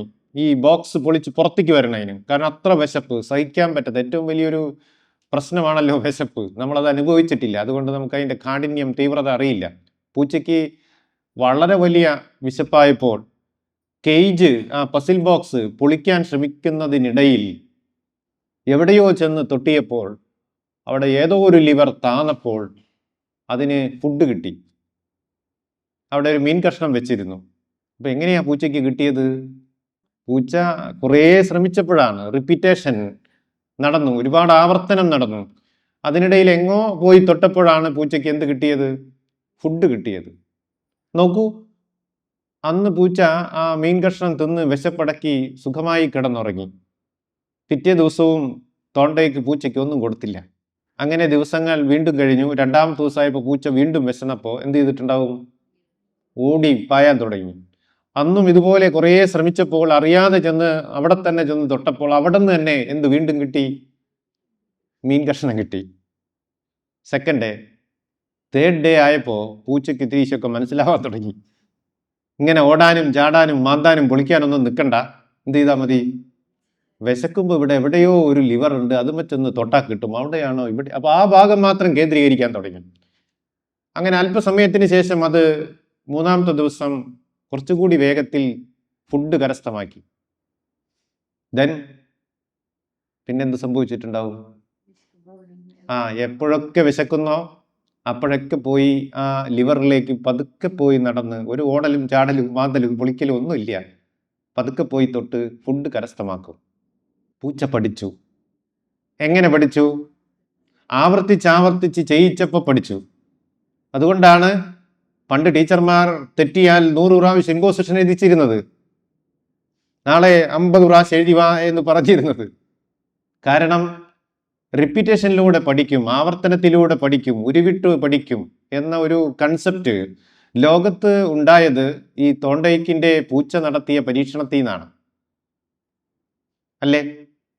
അങ്ങനെ ഈ തോണ്ടയ്ക്ക് ഈ പരീക്ഷണം നിങ്ങളൊന്ന് കുറിച്ച് വെക്കണം കേട്ടോ, നിങ്ങളുടെ ഭാഷയിൽ. അല്ലെങ്കിൽ കുറേ കഴിയുമ്പോൾ ഇനി അടുത്ത പരീക്ഷണം പറയുമ്പോൾ മറന്നുപോകും. കുറേ ആളുകൾ ഇതുപോലെ ജീവികളിൽ പരീക്ഷണങ്ങൾ നടത്തിയിട്ടുണ്ട്. അതിങ്ങനെ ക്രമാനുഗതമായി വരും. അപ്പോൾ ആദ്യത്തേത് ഏതാണെന്ന് മറന്നു പോകരുത്. ഒരു പൂച്ച, പ്രശ്നപേടകം, അതിന് ഫുഡ് കിട്ടിയത് തുടങ്ങിയ കാര്യങ്ങൾ നിങ്ങളുടെ ഭാഷയിൽ എഴുതുക. ഇതൊക്കെ പഠിച്ചിട്ടുണ്ടോ? ഇല്ലേ? ഇപ്പൊ BEd ചെയ്യുന്നവരുണ്ടല്ലോ, ആരോ ഇല്ലേ? BEd TTC അവർക്ക് പഠിക്കാനില്ലേ? ബിഹേവിയറിസം എത്തിയിട്ടുണ്ടാവില്ല. ഓക്കെ, അപ്പോൾ നോക്കൂ, ഈ പൂച്ച ഇങ്ങനെ ചെയ്തപ്പോൾ അദ്ദേഹം അതിനൊരു പേരിട്ടു. ആ തിയറിക്ക് തിയറി ഓഫ് കണക്ഷൻ എന്ന് പറയും. തിയറി ഓഫ് കണക്ഷൻ, സംബന്ധവാദം, മലയാളം. ഇദ്ദേഹം ഒരു അമേരിക്കൻ സയൻറ്റിസ്റ്റാണ് കേട്ടോ, തോണ്ടയ്ക്ക്. ചിലപ്പോൾ ഏത് രാജ്യക്കാരനാണെന്നൊക്കെ ചിലപ്പോൾ ചോദിച്ചേക്കാം. തോണ്ടയ്ക്ക് അദ്ദേഹത്തിൻ്റെ പരീക്ഷണം നിങ്ങൾ എഴുതി വെച്ചല്ലോ. ഇനി നമ്മൾ അറിയേണ്ട ഒരു കാര്യം, ഇതിന് അദ്ദേഹം ശ്രമപരാജയ സിദ്ധാന്തം എന്നാണ് പറഞ്ഞത്. എന്താണ് പറഞ്ഞത്? ശ്രമപരാജയ സിദ്ധാന്തം. അതെപ്പോഴും നാം ഉപയോഗിക്കുന്ന ഒരു ഇംഗ്ലീഷ് വാക്കാണ്. ട്രയൽ ആൻഡ് എറർ എപ്പോഴും പറയാമല്ലോ, അല്ലേ? എന്ത് കാര്യത്തിനും ഒരു ട്രയൽ ആൻഡ് എറർ വേണമെന്ന് പറയും. തെറ്റിയാ ശരിയാവുക. സൈക്കിൾ ഔട്ട് പഠിക്കണമെങ്കിൽ കുറേ വീഴണം എന്നൊക്കെ പറഞ്ഞ പോലെ ട്രയൽ ആൻഡ് എറർ പറയാറുണ്ട്. അപ്പൊ ട്രയൽ ആൻഡ് എറർ സിദ്ധാന്തത്തിന്റെ ഉപജ്ഞാതാവ് ആരാണ്? തോണ്ടയ്ക്കാണ്. തിയറി ഓഫ് കണക്ഷന്റെ ഉപജ്ഞാതാവ് ചോദിച്ചാലും ആരാണ്? തോണ്ടയ്ക്കാണ്. നോക്കൂ, ഇതിൽ ഒരു സ്റ്റിമുലസും ഒരു റെസ്പോൺസും ഉണ്ട്. സ്റ്റിമുലസ് എന്ന് പറഞ്ഞാൽ ചോദന, ചോദകം എന്നൊക്കെ പറയും. ആ വാക്കുകളൊക്കെ കേട്ടിട്ടുണ്ടോ? അല്ലേ? പണ്ട് പഠിച്ചതാണ്. സ്റ്റിമുലസ് എന്ന് പറഞ്ഞാൽ ചോദകം, റെസ്പോൺസ് എന്ന് പറഞ്ഞാൽ പ്രതികരണം. ഇങ്ങനെ ഈ തോണ്ടയ്ക്ക് പൂച്ചയെ കൊണ്ട് ഓടിപ്പിച്ച് ഭക്ഷണം കിട്ടിയപ്പോൾ അദ്ദേഹത്തിന് മനസ്സിലായ കാര്യങ്ങൾ 3 ലോസ് ആയിട്ട് അദ്ദേഹം സൈക്കോളജിയിൽ രേഖപ്പെടുത്തിയിട്ടുണ്ട്. 3 ലോസ്, 3 നിയമങ്ങൾ. ഏതൊക്കെയാ? ആർക്കെങ്കിലും ഓർമ്മ ഉണ്ടാവും? എപ്പോഴും പറയാറുണ്ടായിരുന്നതാണ്. ഒന്ന് law of readiness. Law of readiness എന്ന് പറഞ്ഞാൽ സന്നദ്ധതാ നിയമം എന്ന് പറയും. അതായത് നിങ്ങളൊരു ക്ലാസ്സിൽ ചെന്ന് ടേക്ക് യുവർ ടെക്സ്റ്റ് ബുക്ക് എന്നല്ലല്ലോ, കുട്ടിയെ ആദ്യം ഒന്ന് ഒരുക്കണ്ടേ, മാനസികമായിട്ട് അവനൊന്ന് തയ്യാറെടുക്കണ്ടേ, മഞ്ഞൊരുക്കുക എന്നൊക്കെ പറയും, അല്ലേ? അവൻ്റെ മുൻധാരണകളിലൂടെ ഒന്ന് കടന്നു പോകണം, അല്ലേ? അങ്ങനെയല്ലേ ഒരു ക്ലാസ്സിലേക്ക് വരിക. അങ്ങനെയൊക്കെ വരാൻ കാരണം ഈ തോണ്ടയ്ക്കാണ്. തോണ്ടയ്ക്കിൻ്റെ ഈ ലോ ആണ്. ഏത് ലോ? Law of readiness. ഇവിടെ തോണ്ടയ്ക്ക് ചെയ്ത ലോ ഓഫ് റെഡിനെസ് എന്തായിരുന്നു? അദ്ദേഹത്തിന്റെ എക്സ്പെരിമെന്റിൽ അദ്ദേഹം ചെയ്ത ലോ റെഡിനെസ്, വിശപ്പുണ്ടാക്കി ഒന്നുകൂടി ക്ലിയർ ആക്കിയാൽ പട്ടിണി കിട്ടൂ അല്ലേ? പട്ടിണിക്കിടാതെ ആ പൂച്ചയ്ക്ക് എല്ലാ ദിവസവും ഭക്ഷണം കൊടുക്കുകയാണെങ്കിൽ അത് പഠിക്കുമോ? അത് ഓടില്ലല്ലോ, അതിനിങ്ങനെ തോണ്ടി കിട്ടില്ലല്ലോ. അപ്പം അതുകൊണ്ട് പൂച്ചയെ പട്ടിണിക്കിടുക എന്നുള്ളതാണ് ലോ ഓഫ് റെഡിനെസിന്റെ എക്സാമ്പിൾ. ഇതിലെവിടെയാണെന്നൊക്കെ ചിലപ്പോൾ ചോദിക്കും കേട്ടോ. ഈ എക്സാമ്പിളൊക്കെ പറഞ്ഞ് വിസ്തരിച്ച് ലോ ഓഫ് റെഡിനെസ് ഇതിൽ എവിടെയായിരുന്നു എന്നൊക്കെ ചോദിക്കും. അപ്പോൾ അത് ക്ലിയർ ആയോ? ഇനി അത് നിങ്ങളുടെ ഭാഗത്തേക്കും വരണം. നമ്മുടെ ക്ലാസ് റൂമിലെ ആപ്ലിക്കേഷൻസ്, അതിൻ്റെ സമാനമായ ചോദ്യങ്ങളൊക്കെ ഉണ്ടാവും. ഇതിൽ ഈ 3 ലോയിൽ ഏത് ലോ ആണ് ഈ ഭാഗം എന്നൊക്കെ ചോദിക്കും. അപ്പോൾ ലോ ഓഫ് റെഡിനെസ് എന്ന് പറഞ്ഞാൽ സന്നദ്ധനാക്കുക. ഓക്കെ. രണ്ടാമത്തെ ലോ ഓഫ് എക്സർസൈസ് ആണ്. ലോ ഓഫ് എക്സർസൈസ് എന്ന് പറഞ്ഞാൽ ഒരു എക്സർസൈസ് നടന്നു ഇവിടെ. എന്തായിരുന്നു? പൂച്ചയെ അങ്ങോട്ടും ഇങ്ങോട്ട് ഓടിച്ചത് അല്ലേ? അങ്ങോട്ടും ഇങ്ങോട്ട് ഓടിച്ച് അനവധി തവണ ഓടിയാണ് ആ പൂച്ച പഠിച്ചത്. അതുകൊണ്ട് ആവർത്തിച്ചുള്ള പഠനം വളരെ പ്രധാനപ്പെട്ടതാണെന്നാണ് തോണ്ടയ്ക്ക് പറഞ്ഞത്. അതാണ് രണ്ടാമത്തെ നിയമം, ലോ ഓഫ് എക്സർസൈസ്. ഒരുപാട് പ്രയോഗങ്ങൾ നടന്നു, ആവർത്തനങ്ങൾ നടന്നു. മൂന്നാമത്തെ നിയമം ഏതാ? ഇപ്പം 2 പറഞ്ഞു. ഏതൊക്കെയാണ്? ലോ ഓഫ് റെഡിനെസ്സും ലോ ഓഫ് എക്സർസൈസും. മൂന്നാമത്തത് ലോ ഓഫ് എഫക്റ്റ്. അതെന്താ? നമ്മുടെ പൂച്ചയ്ക്ക് എന്ത് കിട്ടി? ഒരു റിവാർഡ് കിട്ടി, ഒരു അംഗീകാരം കിട്ടി അല്ലേ? ആ അംഗീകാരം ആണ് മീൻ അല്ലെങ്കിൽ ഫുഡ്. അപ്പോൾ പൂച്ചയ്ക്ക് കിട്ടിയ റിവാർഡാണ് ഇവിടത്തെ എന്തായിട്ട് പ്രവർത്തിച്ചത്? ലോ ഓഫ് എഫക്റ്റ് ആയിട്ട് പ്രവർത്തിച്ചത്. നോക്കൂ, തോണ്ടയ്ക്കിന്റെ ഈ മൂന്നാമത്തെ നിയമം ഏത്? Law of effect. അതുകൊണ്ടാണ് പണ്ട് കാലത്ത് സ്കൂളിലൊക്കെ പരീക്ഷ കഴിഞ്ഞാൽ റാങ്ക് ഉണ്ടായിരുന്നത്. പിടികിട്ടിയോ? ഫസ്റ്റ് റാങ്ക് കിട്ടണേ അല്ലേ? അല്ലെങ്കിൽ സ്കൂൾ ഫസ്റ്റ് ആകണേ, ക്ലാസ് ഫസ്റ്റ് ആകണേ എന്ന സമ്മർദ്ദം വന്നതിന് പിന്നിൽ ആരാണ്? ഈ തോണ്ടയ്ക്ക് എന്ന് പറയുന്ന സയന്റിസ്റ്റിന്റെ എക്സ്പെരിമെന്റ് ആണ്. അപ്പം അദ്ദേഹമാണ് ലോകത്ത് മുഴുവൻ റാങ്ക് സിസ്റ്റം കൊണ്ടുവന്നത്, ഫസ്റ്റ് സെക്കൻഡ് തേർഡ് കൊണ്ടുവന്നത്. ബിഹേവിയറിസത്തിന്റെ ഒരു ഉൽപ്പന്നമാണ് ഈ രീതിശാസ്ത്രം. ഇതിന്റെ ചില ഉദാഹരണങ്ങളൊക്കെ ചോദിക്കും കേട്ടോ. ഒരു ടീച്ചർ ക്ലാസ്സിൽ കുട്ടികളെ ഒരു വാക്ക് തെറ്റിയത് 50 പ്രാവശ്യം എഴുതിച്ചു. ഇത് ആരുടെ തിയറിയുടെ അനുബന്ധമാണ്? അപ്പൊ നിങ്ങൾക്ക് കിട്ടുമല്ലോ. ഇനി ഈ ഉദാഹരണം അല്ല, വേറെ ഉദാഹരണമായിരിക്കും ഇക്കൊല്ലം ചോദിക്കുക. അപ്പൊ ഏത് ഉദാഹരണം ചോദിച്ചാലും ഇത് മനസ്സിൽ ഈ തിയറി നന്നായിട്ട് അങ്ങ് ഉൾക്കൊണ്ട് കഴിഞ്ഞാൽ എങ്ങനെ ചോദിച്ചാലും നിങ്ങൾക്ക് എഴുതാൻ പറ്റും. അല്ലെങ്കിൽ നിങ്ങൾ ചോദ്യോത്തരം മാത്രം പഠിക്കും. അപ്പൊ വേറൊരു ചോദ്യം വേറൊരു രീതി വന്നാൽ കിട്ടില്ല. അപ്പൊ തോണ്ടയ്ക്കിനെ നന്നായിട്ട് ഉൾക്കൊള്ളാനായോ? Trial and error, imposition, composition, ഇതിൻ്റെയൊക്കെ ഉപജ്ഞാതാവ് എന്ന രീതിയിൽ ഉൾക്കൊള്ളാനായെങ്കിൽ ആ ഭാഗം നന്നായി നിങ്ങൾക്ക് മനസ്സിലായി എന്നർത്ഥം. അപ്പൊ തോണ്ടയ്ക്കിനെ പതുക്കെ വിടാം. അപ്പൊ ആവർത്തനത്തിലൂടെയുള്ള പഠനമാണ് തോണ്ടയ്ക്ക് കേട്ടോ. കാണാപ്പാഠം, ഇമ്പോസിഷൻ, ഉരുവിട്ട് പഠനം, അതൊക്കെ എഴുതി വെക്കണം കേട്ടോ. അവിടെ കൊച്ചു കൊച്ചു സ്റ്റാർ ഇട്ട് നിങ്ങൾ എഴുതി വെക്കണം. തോണ്ടയ്ക്കിന്റെ ഉൽപ്പന്നങ്ങൾ അല്ലെങ്കിൽ ക്ലാസ് റൂം അപ്ലിക്കേഷൻസ് എന്തൊക്കെയാണ്? ഞാൻ പറഞ്ഞ കുറേ വാക്കുകൾ ഓർമ്മയുണ്ടല്ലോ. കാണാപ്പാഠം, ഉരുവിട്ട് പഠനം, ആവർത്തിച്ചുള്ള പഠനം, ജയിപ്പിക്കൽ, തോൽപ്പിക്കൽ, അങ്ങനെയുള്ള കുറേ കാര്യങ്ങൾ ഇദ്ദേഹമാണ് നമ്മുടെ ക്ലാസ് റൂമുകളിലേക്ക് കൊണ്ടുവന്നത്. അപ്പോൾ തോണ്ടയ്ക്കുകാരനാണ് ഞാനൊക്കെ പണ്ട് 100 പ്രാവശ്യം എഴുതേണ്ടി വന്നത്. ഓക്കെ. അല്ലാതെ ആ ടീച്ചർക്ക് പെട്ടെന്നൊരു ബോധോദയം ഉണ്ടായി എഴുതിച്ചതല്ലെന്ന്. അന്നത് ശരിയായിരുന്നു. ഓക്കെ. രണ്ടാമത്തെ ആളിലേക്ക് വരാം. അയാളുടെ പേര് BF സ്കിന്നർ എന്നാണ്. എന്താ പേര്? BF Skinner. സിനിമ മാറി കേട്ടോ. തോണ്ടയ്ക്കല്ല ഇനി പറയണത്. ആരെ പറ്റിയാ? ഇങ്ങനെ കുറേ സയന്റിസ്റ്റുകളെ നമുക്ക് പരിചയപ്പെടാനുണ്ട്. പരിചയപ്പെട്ടിട്ട് നമുക്ക് കൺഫ്യൂഷൻ ആകരുത്, അയാളാണോ ഇയാളാണോ എന്ന്. അതുകൊണ്ട് ഒക്കെ വേറിട്ട് പഠിക്കണം. നിങ്ങൾ നല്ലൊരു പുസ്തകം സൈക്കോളജിക്ക് വേണ്ടി സംഘടിപ്പിക്കണം കേട്ടോ. ഒരു പേജിൽ ഒരാൾ, അത് ഒരു കളറിൽ എഴുതുക. ഇപ്പം അങ്ങനെയൊക്കെ ഉണ്ട്. ഞാൻ എൻ്റെ കഴിഞ്ഞ ആഴ്ച എറണാകുളത്ത് ഒരു ക്ലാസ് എടുക്കാൻ പോയി. എങ്ങനെ പഠിക്കണം എന്ന് കുട്ടികൾക്ക് പരിശീലനം കൊടുക്കുന്നൊരു ക്യാമ്പായിരുന്നു. അപ്പോൾ അവിടെ വന്ന കുട്ടികൾ തന്നെ ഞാൻ ശ്രദ്ധിച്ചു, ഒക്കെ ഡോക്ടർമാരുടെയും എഞ്ചിനീയർമാരുടെയും ഒക്കെ മക്കളാണ്. അവർ വന്നത് തന്നെ 3 തരം കളർ പേനയായിട്ടാണ്. ഞാൻ ചോദിച്ചു, എന്തിനാ മക്കളെ 3 തരം? അപ്പോൾ പറഞ്ഞു, 3 തരം ഉണ്ട് മാഷേ. മാഷ് എടുക്കുന്ന നോട്ടിൽ ഞങ്ങൾ അപ്പം തന്നെ വരയ്ക്കും സൈഡിൽ. നന്നായി മനസ്സിലായാൽ മഞ്ഞ, കുറച്ചേശം മനസ്സിലാവില്ലെങ്കിൽ പച്ച, ഒട്ടും മനസ്സിലായില്ലെങ്കിൽ ചുവപ്പ. ഇങ്ങനെയൊക്കെയാണ് പുതിയ പഠന രീതികളൊക്കെ ഉണ്ടായി വരുന്നത്. പിന്നെ കുട്ടികളെ നോട്ട് ബുക്ക് തന്നെ ഞാൻ നോക്കി, അവർ ഓരോ പേജും ഓരോ കളർ പേന കൊണ്ടൊക്കെയാണ് എഴുതുന്നത്. പിന്നെ എഴുതിയ ഉത്തരം തന്നെ ത്രികോണത്തിലിടുന്നു, ചതുരത്തിലിടുന്നു, വട്ടത്തിലിടുന്നു. അപ്പം എന്തിനാ അതെന്ന് ചോദിക്കുമ്പോൾ പറയണം, ഞങ്ങൾക്ക് പരീക്ഷ ഹാളിലിരിക്കുമ്പോൾ ആ വട്ടവും വട്ടത്തിനുള്ളിൽ എഴുതിയ കാര്യവും അപ്പാടെ മനസ്സിലേക്ക് അങ്ങ് ഒഴുകി വരും. അതാണ് പുതിയ പഠന രീതികൾ. അതൊക്കെ നമ്മുടെ ക്ലാസ് മുറിയിലെ കുട്ടികൾ അപ്ലൈ ചെയ്ത് തുടങ്ങി. അപ്പം നമ്മൾ അപ്ലൈ ചെയ്യണ്ടേ? അതുകൊണ്ട് നിങ്ങളും പരീക്ഷയ്ക്ക് തയ്യാറെടുക്കുന്നവരായതുകൊണ്ട് ഇത് ഒരു കാര്യം കൂടിയുണ്ട്. പരീക്ഷയ്ക്ക് പോണതിൻ്റെ തലേദിവസം വായിച്ചാൽ പോരാ. ഇടയ്ക്കിടയ്ക്ക് ഇത് ഒന്ന് ഓർക്കുകയും സന്തോഷത്തോടെ, ഇതിന് ചില പുസ്തകങ്ങളൊക്കെ ഞാൻ നിങ്ങൾക്ക് പരിചയപ്പെടുത്തരാം. മലയാളത്തിൽ തന്നെ കുറേ നല്ല പുസ്തകങ്ങളുണ്ട്. ശാസ്ത്ര സാഹിത്യ പരിഷത്ത് ഇറക്കിയ പരിവർത്തന വിദ്യാഭ്യാസത്തിനൊരാമുഖം നല്ലൊരു പുസ്തകമാണ്. അത് നിങ്ങൾക്ക് കിട്ടുമെങ്കിൽ ഒരെണ്ണം നിങ്ങളുടെ സ്കൂളിലെ ലൈബ്രറിയിൽ ഉണ്ടാവും, അല്ലെങ്കിൽ എവിടെയെങ്കിലും ഉണ്ടാവും. അതിൽ ഈ പറഞ്ഞ എല്ലാ സയൻറ്റിസ്റ്റുകളുടെയും അവരുടെ എക്സ്പെരിമെൻറ്റുകളും മനോഹരമായിട്ട് വിശദീകരിച്ചിട്ടുണ്ട്.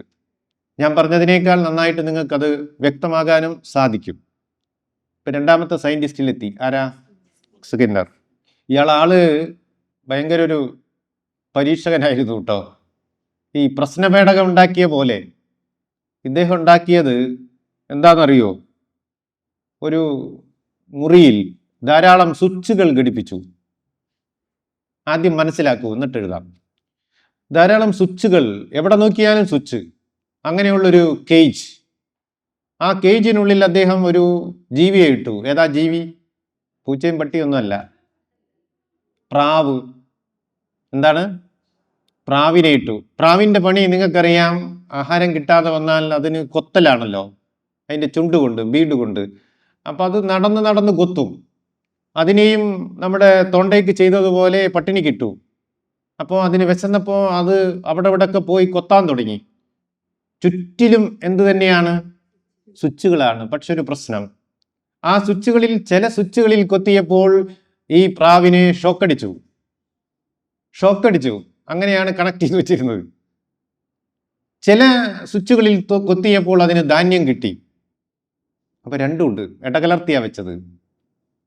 പ്രാവ് ചിലയിടത്തൊക്കെ കൊത്തി ഷോക്കടിച്ച് വിഷമിച്ച് വേദനിച്ചിരുന്നു, ചിലയിടത്ത് കൊത്തി ധാന്യം കിട്ടി തിന്ന് സന്തോഷിച്ചും ഇരുന്നു. ഇതിങ്ങനെ ആവർത്തിച്ചുകൊണ്ടേയിരുന്ന പ്രാവ് പതുക്കെ നേരത്തെ തോണ്ടേക്കിന്റെ പൂച്ച പഠിച്ച പോലെ പഠിച്ചു. എന്തായിരിക്കും പഠിച്ചിട്ടുണ്ടാവുക? ഇതിലേതൊക്കെയാണ് ഷോക്കടിക്കുന്ന സ്വിച്ച് ഇടയിൽ വെച്ചാലും അത് മനസ്സിലാക്കി. ഏതിൽ കൊത്തിയാലാണ് ധാന്യം കിട്ടുക? പിന്നെ പ്രാവ് എന്ത് ചെയ്തിട്ടുണ്ടാവും? ഷോക്കടിക്കുന്ന സ്വിച്ചുകളൊക്കെ ഒഴിവാക്കാൻ തുടങ്ങി. ധാന്യം കിട്ടുന്ന സ്വിച്ചുകളിൽ മാത്രം കൊത്താൻ തുടങ്ങി. നോക്കൂ, ഒരു പ്രാവും ഇതുപോലെ പഠിക്കുകയുണ്ടായി. ഈ കഴിഞ്ഞ മിനിഞ്ഞാന്ന് നടന്ന കേട്ടറ്റിനാണെന്ന് തോന്നുന്നു, ഇതിൻ്റെ ഒരു ചോദ്യം ഉണ്ടായിരുന്നു. ഒരു ടീച്ചർ ക്ലാസ്സിൽ വന്ന് പറയുകയാണ്, മക്കളെ ഹോംവർക്ക് ചെയ്തില്ലെങ്കിൽ അവസാനത്തെ പീരീഡ് PT പീരീഡ് തരില്ല. ഇത് സ്കിന്നറുടെ ഏത് എക്സ്പെരിമെൻറ്റിന് ഉദാഹരണമാണെന്നാണ് ചോദിച്ചത്. അപ്പം അത് അല്പം കൂടി വിശദമാക്കേണ്ടതുണ്ട്. നിങ്ങൾ അറിയുക, ഈ സ്വിച്ചുകൾക്ക് 2 തരമുണ്ടല്ലോ. അതിന് അദ്ദേഹം 2 പേരിട്ടു. ഷോക്കടിക്കുന്ന സ്വിച്ചുകളുമുണ്ട്, ധാന്യം കിട്ടുന്ന സ്വിച്ചുകളുമുണ്ട്. ധാന്യം കിട്ടുന്ന സ്വിച്ചല്ലേ നല്ലത്, അതുകൊണ്ട് അതിനെ പോസിറ്റീവ് എന്ന് വിളിക്കാം. Positive reinforcement. അദ്ദേഹം കൊടുത്ത പേരാണ് അനുകൂല പ്രബലനം എന്നൊക്കെ പറയും മലയാളത്തിൽ. ഇംഗ്ലീഷാണ് കൂടുതൽ നല്ലതെന്ന് തോന്നുന്നു. Positive reinforcement. ഷോക്കടിക്കുന്ന സ്വിച്ചിന് എന്തായിരിക്കും പേര്? അത് പോസിറ്റീവ് ആണെങ്കിൽ ഇത് നെഗറ്റീവ് ആയിരിക്കും. Negative reinforcement. അപ്പം അതിൻ്റെ മലയാളം എന്താകും? അനുകൂല പ്രബലനം, ഇത് പ്രതികൂല പ്രബലനം. ഇങ്ങനെ 2 പ്രബലനങ്ങളുണ്ട്. അത് പലപ്പോഴും ആവർത്തിച്ച് ചോദിക്കാറുണ്ട്. അതിൻ്റെ എക്സാമ്പിളൊക്കെ തന്നിട്ടാ ചോദിക്കുക കേട്ടോ. ഇതിൻ്റെ ഉപജ്ഞാതാവ് ആരാണ്? സ്കിന്നറാണ്. ഇനി നിങ്ങൾ ചെയ്യേണ്ടത്, ഈ സ്കിന്നറുടെ എക്സ്പെരിമെൻ്റ് ഞാനിവിടെ വിശദീകരിച്ച് പറഞ്ഞു. അപ്പോൾ നിങ്ങൾ എഴുതിയിട്ടില്ല, ഇപ്പോൾ എഴുതിയെടുക്കുക. സ്കിന്നേഴ്സ് ബോക്സ് എന്നാണ് അതിന് പേരിട്ടത്. മറ്റേത് തോണ്ടേക്കിൻ്റെ പസിൽ ബോക്സ് ആയിരുന്നെങ്കിൽ ഇതിൻ്റെ പേര് സ്കിന്നേഴ്സ് ബോക്സ് എന്നാണ്. അപ്പോൾ 2 ഇൻഫോഴ്സ്മെൻറ്റുകൾ ഏതൊക്കെയാണ്? പോസിറ്റീവ് ഇൻഫോഴ്സ്മെൻറ്റും നെഗറ്റീവ് റീഇൻഫോഴ്സ്മെൻറ്റും. എഴുതിയല്ലോ. അനുകൂല പ്രബലനവും പ്രതികൂല പ്രബലനവും 2 തരത്തിലാണ് അദ്ദേഹം അതിനെ അദ്ദേഹം ചില പേരുകളൊക്കെ ഇട്ടു. അതൊക്കെ ഒന്ന് എഴുതിയെടുക്കാവുന്ന നല്ലതാണ്. Operant conditioning. ഈ പ്രാവ് പഠിച്ചതിന് അദ്ദേഹം പറഞ്ഞ തിയറിയുടെ പേരാണ് ഓപ്പറൻറ്റ് കണ്ടീഷനിങ്. ഓപ്പറൻറ്റ് കണ്ടീഷനിങ് എന്നുള്ളതിന് പരുവപ്പെടുത്തൽ എന്ന് പറയും, ശീലപ്പെടുത്തൽ, പരുവപ്പെടുത്തൽ എന്നൊക്കെ പറയും. വേറെയും ചില എക്സാമ്പിൾസ് നിങ്ങൾ ഒന്ന് ശ്രദ്ധിച്ചു പോകുന്നത് നല്ലതാണ്. കാരണം ചില എക്സാമ്പിളുകൾ ഇങ്ങനെയൊക്കെ ചോദിക്കാറുണ്ട്. ഇപ്പം നിങ്ങളൊരു കല്യാണ വീട്ടിൽ ചെന്നു, അല്ലെങ്കിൽ ഏതെങ്കിലും ഒരു പുതിയ വീട്ടിൽ ചെന്നു, കൈ കഴുകാനായിട്ട് ഇപ്പോൾ പലതരം ടാപ്പുകൾ ഉണ്ടല്ലോ. മുകളിലേക്ക് വെക്കണം, താഴേക്ക് വെക്കണം, ഇടത്തോട്ട് വലത്തോട്ട് വെക്കണം, ഞെക്കിപ്പിടിക്കണം, കൈ വെക്കണം, ഇങ്ങനെ 5-8 തരം ഉണ്ടല്ലോ വെള്ളം കിട്ടാൻ. അപ്പോൾ നിങ്ങളൊരു ടാപ്പിൽ ചെന്നിട്ട് ഇത് പലതും ചെയ്തു നോക്കി, എന്താണെന്ന് മനസ്സിലാവണില്ല. അവസാനം ഏതോ ചെയ്തപ്പോൾ വെള്ളം കിട്ടി. പിന്നെ നിങ്ങളത് പരുവപ്പെടുത്തും, ശീലപ്പെടുത്തും, ഓപ്പറന്റ് കണ്ടീഷനിങ് ആവും. അതാണ് സ്കിന്നറുടെ എക്സ്പെരിമെന്റ്. അപ്പം ഇങ്ങനെയുള്ള ഏത് സമാന ഉദാഹരണങ്ങൾ ചോദിച്ചാലും അതിൻ്റെ ആൾ ആരാണ്? സ്കിന്നറാണ്. പ്രോഗ്രാംഡ് ലേണിംഗ് എന്നും ഇതിനെ പറയാറുണ്ട്. Programmed learning.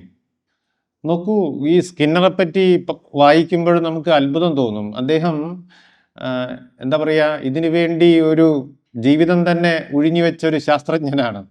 ഒരിക്കൽ അദ്ദേഹത്തിൻ്റെ മകളെ തന്നെ പിടിച്ച് കൂട്ടിലിട്ടു, സ്വന്തം മകളെ, പരീക്ഷണത്തിന് വേണ്ടി. എന്നിട്ട് മകൾ കിടന്ന് ബഹളം വെച്ച് അയൽവക്കക്കാർ ഓടി വന്നാണ് അവളെ പുറത്താക്കിയതെന്നാണ് വായിച്ചു പോയത്. അപ്പം അങ്ങനെയും ചിലപ്പോൾ ഒരിക്കൽ ചോദിക്കേണ്ടായി, മകളെ എക്സ്പെരിമെന്റിന് ഉപയോഗിച്ച ശാസ്ത്രജ്ഞൻ BF സ്കിന്നർ. പിന്നെ ഒരു കാര്യം കൂടി ഉണ്ടായി. ഇതിൽ നിങ്ങൾ അറിയണം, ഈ എക്സ്പെരിമെന്റിൽ ഒരു പണിഷ്മെന്റ് ഉണ്ട്, ഒരു റിവാർഡും ഉണ്ട്. ഇല്ലേ? 2 വാക്കുകൾ. ഒന്ന് റിവാർഡ്, മറ്റൊന്ന് പണിഷ്മെന്റ്. റിവാർഡ് എന്ന് പറഞ്ഞാൽ അതേതാ? ധാന്യം കിട്ടിയത്. പണിഷ്മെന്റ് എന്ന് പറഞ്ഞാൽ ഷോക്കടിച്ചത്. ഈ സ്കിന്നറെ പഠിച്ചു കഴിഞ്ഞപ്പോൾ നിങ്ങൾക്ക് എന്തെങ്കിലും ഉള്ളിലേക്ക് വന്നോ? ക്ലാസ്സിൽ ഷോക്കടിപ്പിക്കാറുണ്ടോ കുട്ടികളെ? ഇല്ല. അത്രയ്ക്കും കടന്ന കൈ അധ്യാപകർ ചെയ്യാറില്ല. പക്ഷേ പണ്ടത്തെ എല്ലാ അധ്യാപകരും വളരെ മൃഗീയമായി കുട്ടികളെ തല്ലിയിരുന്നു, ബെഞ്ചുമ കയറ്റിയിരുന്നു, പിച്ചിയിരുന്നു, അല്ലേ? പല മാരകമായ ശാരീരിക ഉപദ്രവങ്ങളും നടത്തിയിരുന്നു. അതൊന്നും ആ മാസ്റ്ററുടെ പ്രശ്നമല്ല കേട്ടോ. ഇദ്ദേഹം ആര്? സ്കിന്നർ അന്ന് ഒരു എഡ്യൂക്കേഷണൽ സൈക്കോളജി ലോകത്തിന് മുമ്പിൽ അവതരിപ്പിച്ചിട്ടുണ്ട്. നിങ്ങൾക്ക് കുട്ടികളെ ശരിയാക്കണമെങ്കിൽ തല്ലി ശരിയാക്കണം. കണ്ടോ, എൻ്റെ പ്രാവിനെ ഞാൻ ഷോക്കടിപ്പിച്ച് പഠിപ്പിച്ച പോലെ എല്ലാ കുട്ടികൾക്കും കടുത്ത ശിക്ഷ കൊടുക്കണം എന്ന് പറയാതെ പറഞ്ഞു വെച്ച ആളാണ് ആര്? സ്കിന്നർ. അപ്പോൾ ലോകത്തുള്ള കുട്ടികൾക്ക് കിട്ടിയ തല്ലിൻ്റെ ഒക്കെ ഉപജ്ഞാതാവ് സ്കിന്നറാണ് കേട്ടോ. അപ്പൊ സ്കിന്നറെയാണ്. ഇനി അധ്യാപകരെന്തുകൊണ്ട് ഇത് ആവർത്തിച്ചു? കാരണം അവര് അന്ന് പഠിച്ച B.Ed TTC-യിലൊക്കെ ഇതാ പറഞ്ഞിരുന്നത്. കണ്ടോ സ്കിന്നറിന്റെ തിയറി?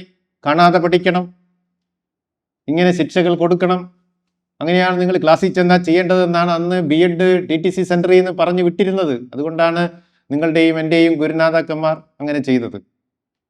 ഓക്കെ, ഇത്രയും ക്ലിയർ ആയി എന്ന് വിചാരിക്കുന്നു. ഇപ്പൊ 2 സയന്റിസ്റ്റുകളെ നമ്മൾ പരിചയപ്പെട്ടോ? മനസ്സിലാവുന്നുണ്ടോ? ഞാൻ എന്തെങ്കിലും തരത്തിൽ മാറ്റം വരുത്തേണ്ടതുണ്ടെങ്കിൽ പറയാം. വേഗത കുറയ്ക്കുകയോ കൂട്ടുകയോ വേണമെന്നുണ്ടെങ്കിൽ പറയണം. ഇപ്പോഴോ എപ്പോഴോ പറയാം. അടുത്തത് ഇവാൻ പാവ്ലോവ്, 3ാമത്തെ ആൾ ഇവാൻ പാവ്ലോവ്. നിങ്ങൾ അധികം ഇതിൽ ടെൻഷൻ അടിക്കണ്ട കേട്ടോ. ഇത് വളരെ രസകരമായിട്ട് ഇതുപോലെ ഉൾക്കൊണ്ടു പോയാൽ മതി. ഇത് ഇടയ്ക്കിടയ്ക്ക് നിങ്ങൾ കുട്ടികളോട് പറയാ, ഞാൻ നിങ്ങൾക്കൊരു കഥ പറഞ്ഞു തരാം മക്കളെ, തോണ്ടേക്കിൻ്റെ കഥ. എന്നിട്ട് കുട്ടികൾക്ക് പറഞ്ഞു കൊടുക്കൂ. ഒഴിവുള്ള സമയത്തൊക്കെ ഒരു പൂച്ചയിട്ട് അയാൾ ചെയ്തത്, ടീച്ചർ തല്ലിയത് ടീച്ചറുടെ ദേഷ്യം കൊണ്ടല്ല കേട്ടോ. ഈ ഒരു സ്കിന്നർ ഉണ്ടായിരുന്നു മക്കളെ, സ്കിന്നറേ, ആൾ ഭയങ്കരനായിരുന്നു. എന്നിട്ട് വന്നിട്ട് അദ്ദേഹത്തിൻ്റെ എക്സ്പെരിമെന്റ് കുട്ടികൾക്ക് അങ്ങ് പറഞ്ഞു കൊടുക്കുക, അടിക്കരുതെന്ന് മാത്രം. ഓക്കെ, 3ാമത്തെ ആളാണ് ആര്? പാവ്ലോവ്. ഇവാൻ പാവ്ലോവ് എന്നാണ് മുഴുവൻ പേര്. റഷ്യക്കാരനാണ്. അദ്ദേഹം എന്താ ചെയ്തതെന്നറിയോ? ഒരു പട്ടിയിലാണ് പരീക്ഷണം നടത്തിയത്.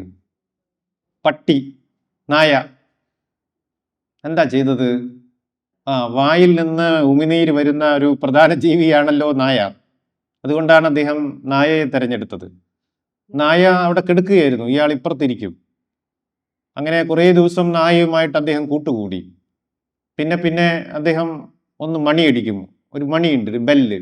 ആ ബെല്ലൊന്ന് കിലുക്കുമ്പോൾ, ആ ശബ്ദം കേൾക്കുമ്പോൾ പട്ടി കണ്ണ് തുറന്ന് ഇദ്ദേഹത്തിൻ്റെ അരികത്തേക്ക് ഓടി വരും. എന്തിനാണ് അദ്ദേഹത്തിൻ്റെ മാസ്റ്റർ വിളിച്ചത് എന്നറിയാൻ. അപ്പോൾ അതിന് ഒരു ഫുഡ് കൊടുക്കും, ഭക്ഷണം കൊടുക്കും. ആ ഭക്ഷണം കാണുമ്പോഴേക്കും അതിൻ്റെ വായിൽ നിന്ന് ഇങ്ങനെ സലൈവ, ഉമിനീർ ഒഴുകി ഒഴുകി വരും. ഒഴുകി വരുന്ന സലൈവ അദ്ദേഹം ഒരു ബീക്കറിൽ എടുത്ത് അളന്ന് വെച്ചു. ഇന്നെത്ര സലൈവ വന്നു. ഇങ്ങനെ അദ്ദേഹം എല്ലാ ദിവസവും ബെല്ലടിക്കുകയും ഉമിനീരളക്കുകയും ഫുഡ് കൊടുക്കുകയും ചെയ്തുകൊണ്ടേയിരുന്നു. പിന്നെ പിന്നെ പിന്നെ പിന്നെ ഫുഡില്ലെങ്കിലും, ഫുഡൊന്നും കൊടുക്കാറില്ല, പക്ഷെ അദ്ദേഹം ബെല്ലടിക്കുമ്പോഴേക്കും നായ ഓടി വരികയും അതിൻ്റെ വായിൽ നിന്ന് സലൈവ അതുപോലെ തന്നെ വരികയും ചെയ്യുകയുണ്ടായി. ക്ലാസിക്കൽ കണ്ടീഷനിങ് എന്നാണ് അദ്ദേഹം ഇതിന് പേരിട്ടത്. റെസ്പോണ്ടന്റ് കണ്ടീഷനിങ് എന്നും പറയും. ഇവിടെ ചോദിക്കാറുള്ള 1-2 ചോദ്യങ്ങൾ ശ്രദ്ധിച്ചു പോകണം. ഒന്ന്, ഇവിടെ ഒരു സ്റ്റിമുലസും ഒരു റെസ്പോൺസും ഉണ്ട്. സ്റ്റിമുലസ് എന്ന് പറഞ്ഞാൽ ചോദന, റെസ്പോൺസ് എന്ന് പറഞ്ഞാൽ പ്രതികരണം. എന്തൊക്കെയാണ് ഇവിടുത്തെ സ്റ്റിമുലസും റെസ്പോൺസും? മണിയടിക്കുന്നതാണ്, മണിനാദമാണ് സ്റ്റിമുലസ്. അത് പലപ്പോഴും ചോദിക്കാറുണ്ട്. തോണ്ടേക്കിൻ്റെ എക്സ്പെരിമെന്റിൽ സ്റ്റിമുലസ് ആയി പ്രവർത്തിച്ചത് താഴെ പറയുന്നതിൽ ഏതാണ് ചോദിക്കും. സ്റ്റിമുലസ് അതാണ് മണിനാദം, ചോദന. എന്നാൽ അതിൻ്റെ റെസ്പോൺസായി പ്രവർത്തിച്ചത് സലൈവ, ഉമിനീർ. അതാണ് അതിൻ്റെ പ്രതികരണം. അപ്പോൾ നോക്കൂ, ഒരു സ്റ്റിമുലസ് ഉണ്ടായപ്പോൾ ഒരു റെസ്പോൺസ് ഉണ്ടായി. അങ്ങനെയാണല്ലോ നമുക്കതിനെ സംഗ്രഹിച്ചെടുക്കാൻ പറ്റുക. ഒരു സ്റ്റിമുലസ്, ഒരു റെസ്പോൺസ്. അതുകൊണ്ട് അതിനെ സ്റ്റിമുലസിൻ്റെ ആദ്യത്തെ അക്ഷരമായ എസും റെസ്പോൺസിൻ്റെ ഫസ്റ്റ് അക്ഷരമായ ആറും എടുത്ത് SR കണക്ഷൻ തിയറി എന്നും പറയാറുണ്ട്. SR അസോസിയേഷൻ, SR അസോസിയേഷൻ എഴുതിയാൽ മതി. SR association theory. SR association തിയറിയിൽ എസ് എന്താണ്, ആർ എന്താണെന്നൊക്കെ ചോദിച്ചിട്ടുണ്ട് കേട്ടോ മുമ്പൊക്കെ. എസ് എന്താ, ആർ. ഒരിക്കൽ ചോദിച്ചത് SR അസോസിയേഷൻ തിയറിയിലെ എസ് പ്രതിനിധാനം ചെയ്യുന്നത് താഴെ പറയുന്നതിൽ ഏതാണ്? ഉമിനീർ, ബെല്ല്, അങ്ങനെ പലതും കൊടുത്തു. മനസ്സിലായല്ലോ? അത്തരത്തിലും ചോദിക്കാം. ഇനി ഇതിൻ്റെ ഒരു സ്റ്റേറ്റ്മെന്റ് അദ്ദേഹം ഉണ്ടാക്കി വെച്ചത് ഇങ്ങനെയാണ്. അത് വേണമെങ്കിൽ ഒന്ന് എഴുതിയെടുത്തോളൂ. അനുഭവമില്ലാതെ ചോദകം ആവർത്തിച്ചാൽ പ്രതികരണം ഉണ്ടാവുന്നു. എന്താണ് പറഞ്ഞത്? അനുഭവമില്ലാതെ ചോദകം ആവർത്തിച്ചാൽ പ്രതികരണം ഉണ്ടാവുന്നു എന്ന സ്റ്റേറ്റ്മെന്റ് ആരുടേതാണെന്ന് ചോദിക്കാറുണ്ട്. പാവ്ലോവിൻ്റെ. ഞാൻ നിങ്ങളോട് ആവശ്യപ്പെടുന്ന ഒരു അസൈൻമെന്റ്, അതിൻ്റെ പേരാണ് classical conditioning theory. Respond condition theory എന്ന് പറയും, SR അസോസിയേഷൻ തിയറി എന്ന് പറയും. അങ്ങനെ പല പേരുകളുണ്ട്. ഇനി എൻ്റെ ചോദ്യം ഇതാണ്, നിങ്ങൾ എഴുതിയ സ്റ്റേറ്റ്മെന്റ് ഒന്ന് വായിക്കൂ. അനുഭവമില്ലാതെ ചോദകം ആവർത്തിച്ചാൽ പ്രതികരണം ഉണ്ടാവുന്നു. അവിടെ 3 കാര്യങ്ങൾ പറഞ്ഞിട്ടുണ്ട്: അനുഭവം, ചോദകം, പ്രതികരണം. ആ 3ഉം എന്തൊക്കെയാണ്? അനുഭവം, ഫുഡ്. അനുഭവം എന്ന് പറഞ്ഞാൽ ഫുഡ്. ചോദകം എന്ന് പറഞ്ഞാൽ മണിനാദം. പ്രതികരണം എന്ന് പറഞ്ഞാൽ റെസ്പോൺസ്, ഉമിനീർ. ഈ സ്റ്റേറ്റ്മെന്റ് തന്നിട്ട് ഇതിൽ ഏതെങ്കിലും ഒന്നും ചോദിക്കാറുണ്ട് മാറി മാറി. അതുകൊണ്ട് ഇവാൻ പാവ്ലോവിൻ്റെ ഈ തിയറി വളരെ പ്രസിദ്ധമായിട്ടുള്ളൊരു തിയറിയാണ്. ഇപ്പം എത്ര ആളെ പഠിച്ചു? ഇനി ഒരാളുണ്ട്, കോഹ്ലർ. കോഹ്ലറുടെ തിയറി വളരെ വേഗത്തിൽ നിങ്ങൾക്ക് ഉൾക്കൊള്ളാനാകും. ഇൻസൈറ്റ് തിയറി എന്നാണ് അതിനെ പറയുക. അന്തർദൃഷ്ടി എല്ലാവരിലും പ്രവർത്തിക്കുന്നുണ്ട് പഠന സമയത്ത്. എന്താ ചെയ്തത് കോഹ്ലർ? കോഹ്ലറിന്റെ സ്പെല്ലിംഗ് KOHLER. കോഹ്ലർ എന്താ ചെയ്തത്? അദ്ദേഹം ഏത് ജീവിയിലാണ് പരീക്ഷണം നടത്തിയത്? സുൽത്താൻ എന്ന് പറഞ്ഞുള്ളൊരു ചിമ്പൻസി. ചിമ്പൻസിയെ കണ്ടിട്ടില്ലേ? മനുഷ്യരൂപമാണ് അല്ലേ? അപ്പോൾ ഒരു സുൽത്താൻ എന്ന് പറയുന്ന ഒരു ചിമ്പൻസിയെ അദ്ദേഹം എന്താ ചെയ്തത്? ഒരു കൂട്ടിലിട്ടു, ഒരു മുറിയിലിട്ടു. ആ മുറിയിലെ ഭക്ഷണം ഒന്നുമേ ഇല്ല. പക്ഷേ അദ്ദേഹം കുറേ കഴിഞ്ഞപ്പോൾ ആ മുറിയുടെ മുകളിൽ ഇതുപോലെ ഒരു ഹുക്കിൽ ഒരു റോബസ്റ്റിൻ്റെ കൊല കൊണ്ട് കെട്ടിയിട്ടുണ്ട്, പഴത്തിൻ്റെ കൊല. അപ്പോൾ കരടിക്ക്, ഈ ചിമ്പൻസിക്ക് വിശന്നു. അപ്പം എന്ത് ചെയ്യും? അതിന് ആകെയുള്ള ഒരു ഭക്ഷണമാണ് ഇവിടെ കിടക്കുന്ന പഴക്കൊല. അത് കിട്ടണം. എത്തുന്നില്ല. അതാ പ്രശ്നം. എത്തുന്നില്ല. നിന്ന് നോക്കി, നടക്കുന്ന ചിമ്പൻസി നിവർന്ന് നിന്ന് എത്തിച്ചു നോക്കി, കിട്ടുന്നില്ല. ചിമ്പൻസി എന്താ ചെയ്തത്? പലവട്ടം ശ്രമിച്ചിട്ടും ചാടിയും തുള്ളിയും ഒക്കെ നോക്കിയിട്ടും കിട്ടുന്നില്ല. വടിയല്ല ആദ്യം അതിൻ്റെ ശ്രദ്ധയിൽപ്പെട്ടത്. ആ മുറിയിൽ എവിടെയോ ഇതുപോലെ ഒരു ചെറിയ പീഠം കിടക്കുന്നുണ്ട്, ഒരു ചെറിയ ബോക്സ്. അത് കൊണ്ടുവന്ന് വെച്ച് അതിൻ്റെ മുകളിൽ കയറി നിന്ന് എത്തിച്ചു നോക്കി, നമ്മളൊക്കെ വീട്ടിൽ ചെയ്യുന്ന പോലെ മാങ്ങ പൊട്ടിക്കാനൊക്കെ. കിട്ടുന്നില്ല, അപ്പോഴും കിട്ടുന്നില്ല. പിന്നെയും അത് പലയിടത്തും അന്വേഷിച്ച് ചേർന്നപ്പോൾ വീണ്ടും ഒരു പീഠം കിട്ടി, അത് അതിൻ്റെ മുകളിൽ കൊണ്ടുവന്നിട്ടു. പിന്നെ ഒരു വടി കിട്ടി, അങ്ങനെ റോബസ്റ്റ് എടുത്ത് കഴിച്ച് തിന്നു. ഇതാണ് ആര് നടത്തിയ പരീക്ഷണം? കൊഹ്ലർ നടത്തിയ പരീക്ഷണം. അതിൽ നിന്നാണ് അദ്ദേഹം ഇൻസൈറ്റ് തിയറി ഉണ്ടാക്കിയത്. എല്ലാവർക്കും ഏതൊരു പ്രതിസന്ധി ഉണ്ടാകുമ്പോഴും ഉള്ളിൽ നിന്നൊരു തോന്നലുണ്ടാവും, ചിന്തയുണ്ടാവും, ഒരു ഉൾക്കാഴ്ചയുണ്ടാവും. അങ്ങനെയാണ് നമ്മൾ എല്ലാത്തിനെയും ഓവർകം ചെയ്യുന്നത്, അതിജീവിക്കുന്നത് എന്ന് കണ്ടെത്തിയ തിയറിയാണ് കൊഹ്ലറുടെ ഇൻസൈറ്റ് തിയറി. ഓക്കെ, ഒരാളുടെ പേര് കൂടി പറഞ്ഞു കഴിഞ്ഞാൽ നമുക്ക് ഈ ഭാഗം അവസാനിപ്പിക്കാം. അത് ഈ വ്യവഹാരവാദത്തിൻ്റെ പിതാവാണ്. അതാരാ? Watson, John B Watson. അദ്ദേഹം വ്യവഹാരവാദത്തിൻ്റെ വലിയ വക്താവായിരുന്നു. എന്താ പേര്? John B Watson. അപ്പം നിങ്ങളൊന്ന് ആവർത്തിച്ച് പറഞ്ഞു നോക്കൂ. ഏറ്റവും ആദ്യം നാം പരിചയപ്പെട്ടത് ആരെയാണ്? തോണ്ടൈക്കിനെയും പൂച്ചയെയും. പിന്നെ പരിചയപ്പെട്ടത് സ്കിന്നറും പ്രാവും. പിന്നെ പരിചയപ്പെട്ടത് പാവ്ലോവും പട്ടിയും. അങ്ങനെ ഓർത്താൽ മതി, പാവ്ലോവും പട്ടിയും. പിന്നെ പരിചയപ്പെട്ടത് കൊഹ്ലറും ചിമ്പൻസിയും. ഇനി പരിചയപ്പെടുന്ന ആളാണ് വാട്സൺ, JB വാട്സൺ.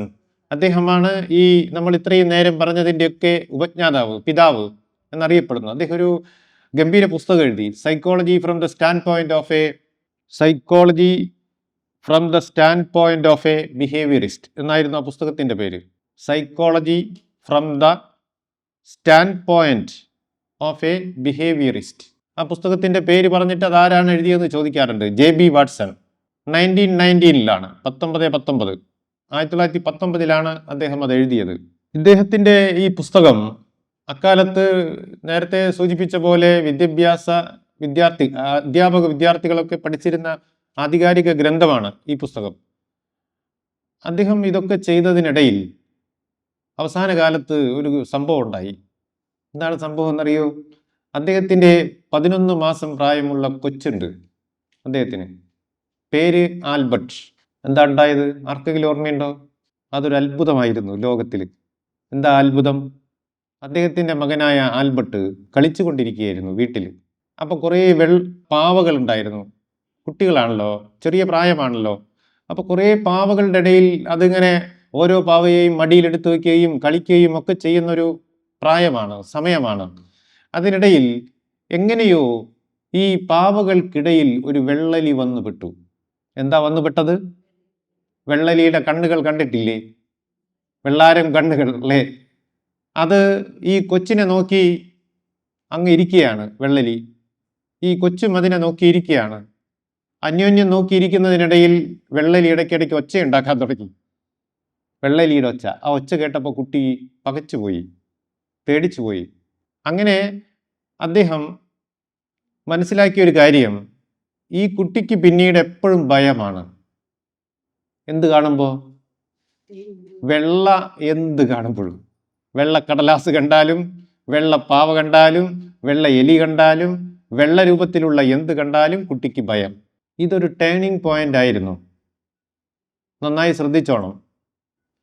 എന്താ ടേണിംഗ് പോയിന്റ് എന്ന് വെച്ചാൽ, അതുവരെ ഉണ്ടായിരുന്ന ബിഹേവിയറിസ്റ്റുകളായ തോണ്ടൈക്കും പാവ്ലോവും സ്കിന്നറും കൊഹ്ലറും ഒക്കെ ലോകത്തോട് വിളിച്ചു പറഞ്ഞ വിദ്യാഭ്യാസം, സൈക്കോളജി, അദ്ദേഹം ആത്മപരിശോധന നടത്തി. അദ്ദേഹത്തിന് മനസ്സിലേക്ക് ആദ്യമായി കടന്നു വന്നൊരു കാര്യം എന്താണെന്നറിയോ?